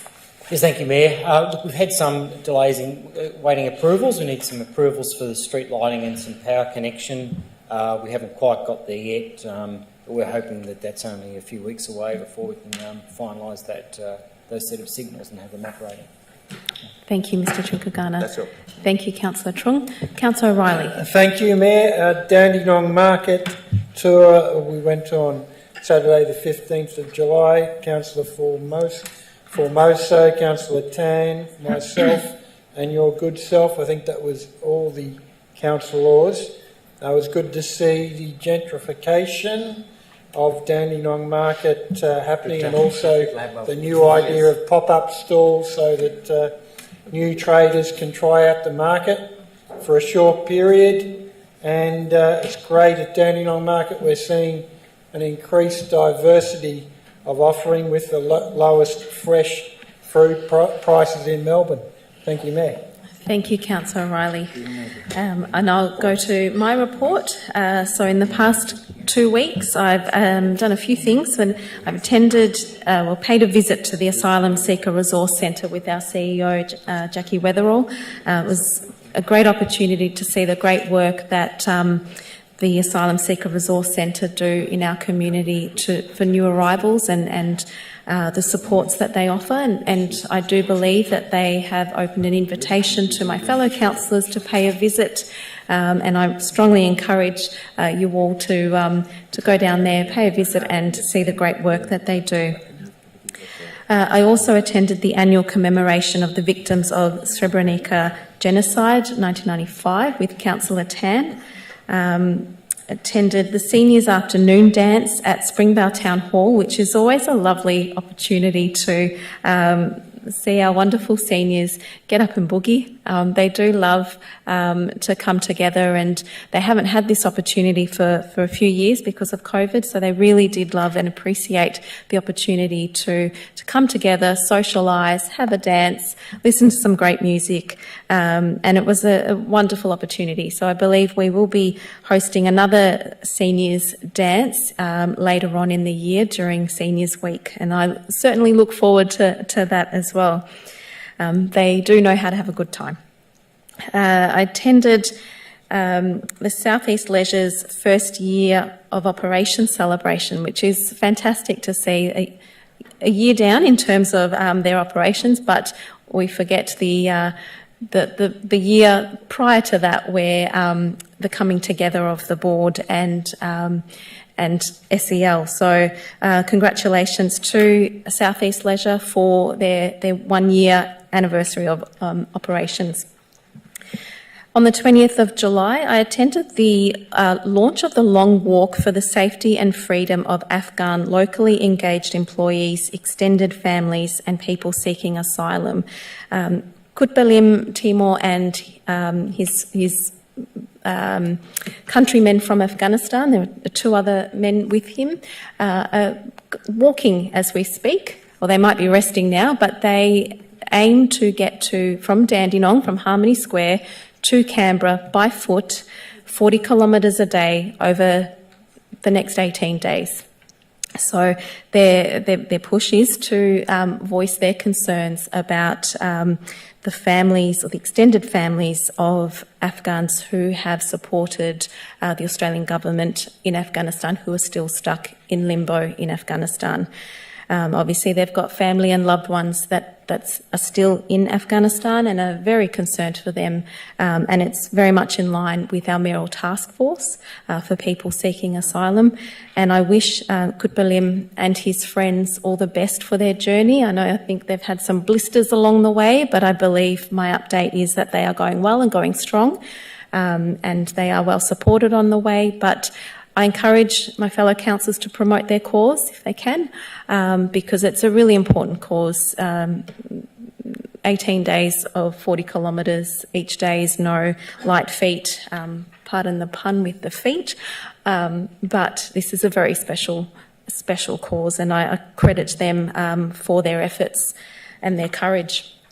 And I also attended the Wellsprings for Women High Tea with Councillor Tan, and another lovely event hosted by Wellsprings for Women, a fundraiser to continue to be able to provide supports for the women that they support every year.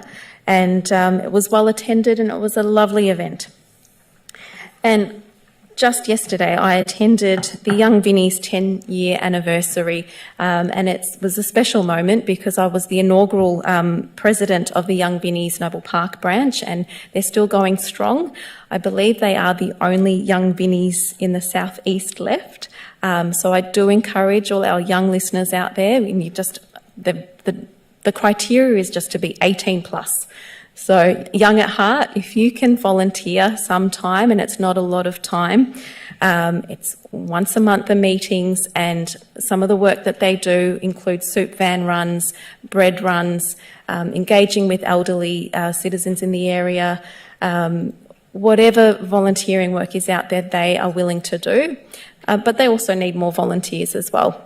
And so I strongly encourage all the young people young at heart that are watching today to put your hand up and volunteer, whether it be with Young Vinnies. And if you would like to get in touch with Young Vinnies, I'd be happy for people to get in contact with me and I can connect you, or with any other volunteer agency. We need more volunteers around. And it is rewarding work, not just for the recipient of the volunteering, but for the volunteer themselves. And I'll leave that there because I know it's been a long night, and I will move on to the next item, as I do believe we have item 7, urgent business. So this is urgent business, sporting clubs and the sale of fried foods.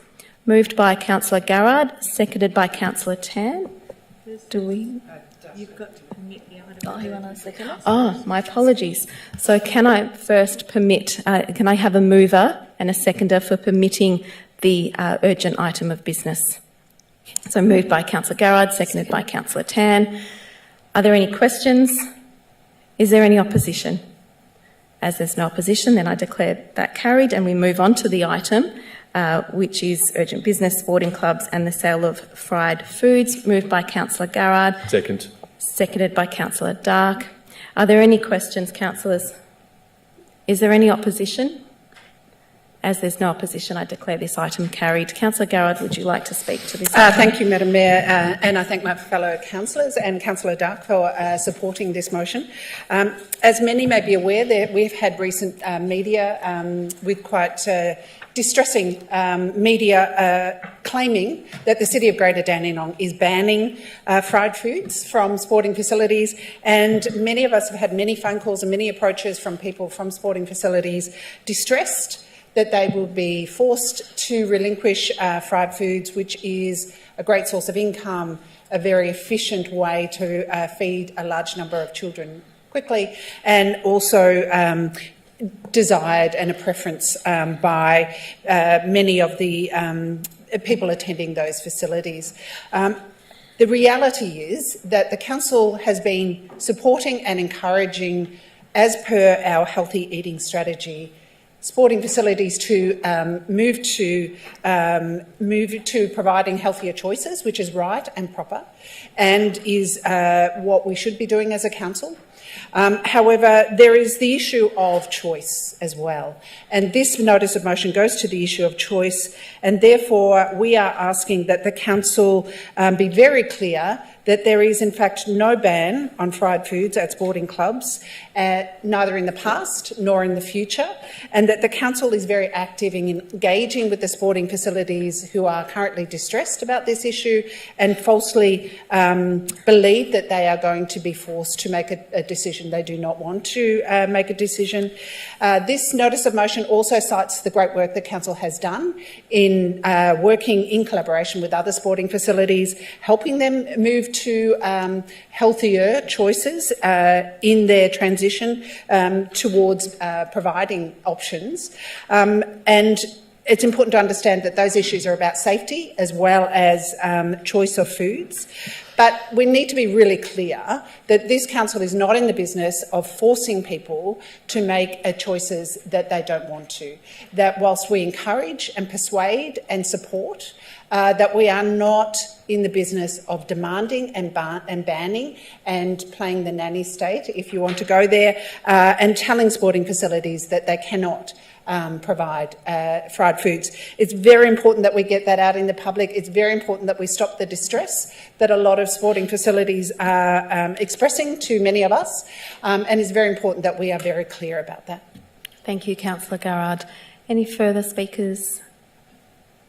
Yes, Councillor Dark. Thank you, Mayor, and thank you to my colleagues for seconding the motion, Councillor Garrard for beating me by about 20 minutes of putting the motion up. This is a significant issue over the weekend that attracted significant media attention from a lot of different groups. There was mass confusion giving the base level understanding of what was reported within the media, comments that were made, and then further additional fuel in the fire once clubs became aware, thinking that they were the target of it within their group and media chats and Facebook chats. Very, very quickly became very much fuel to the fire. The fried food within the City of Great Dandenong is a key source of income. There's no question about that at all. And talking to a lot of the clubs over the weekend, who I know have reached out to myself and several other councillors as well, the impacts that it has about the threat to them losing a significant source of income poses a real issue.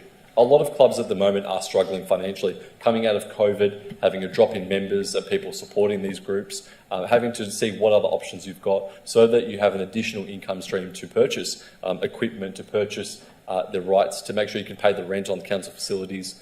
It plays a significant part. And fried food is a key cornerstone of that, not only for people who attend on the weekend, but for those who play. The same thing during the week, during weeknight training. And I know I had some representatives from the Keysborough Football Club reach out, raising significant concerns about what exactly it means for them now and then also in the near future as they hit panic stations about what exactly it is that's going to happen. The good thing is, I know speaking to Ms Gill, is the Director of Community Services, is that we are looking at putting out, I suppose, a media package out. We'll be consulting with all the local clubs as well to make sure that they have a sound understanding of what exactly is being proposed, the difference between, I suppose, a state government guideline and a policy, and then also, I suppose, what council's policies are as well. And that hopefully will alleviate some of the stress and ensure that the clubs continue to operate in their current system and they're still able to continue to grow, I suppose, in as much as they can with what revenue streams they can generate. So thank you to Councillor Garrard for putting that up, and thank you to my colleagues for supporting it. Thank you, Councillor Dark. And I too wish to thank Councillor Garrard for putting up this motion to restate Council's position that we're not banning fried foods at sporting clubs, and nor will there ever be a ban on fried foods. So thank you. And as that is the last item, unless there is anyone else that would like to speak to this item? No? Thank you. Then I declare this meeting closed at 9:06 p.m. Thank you, everyone, and have a good night.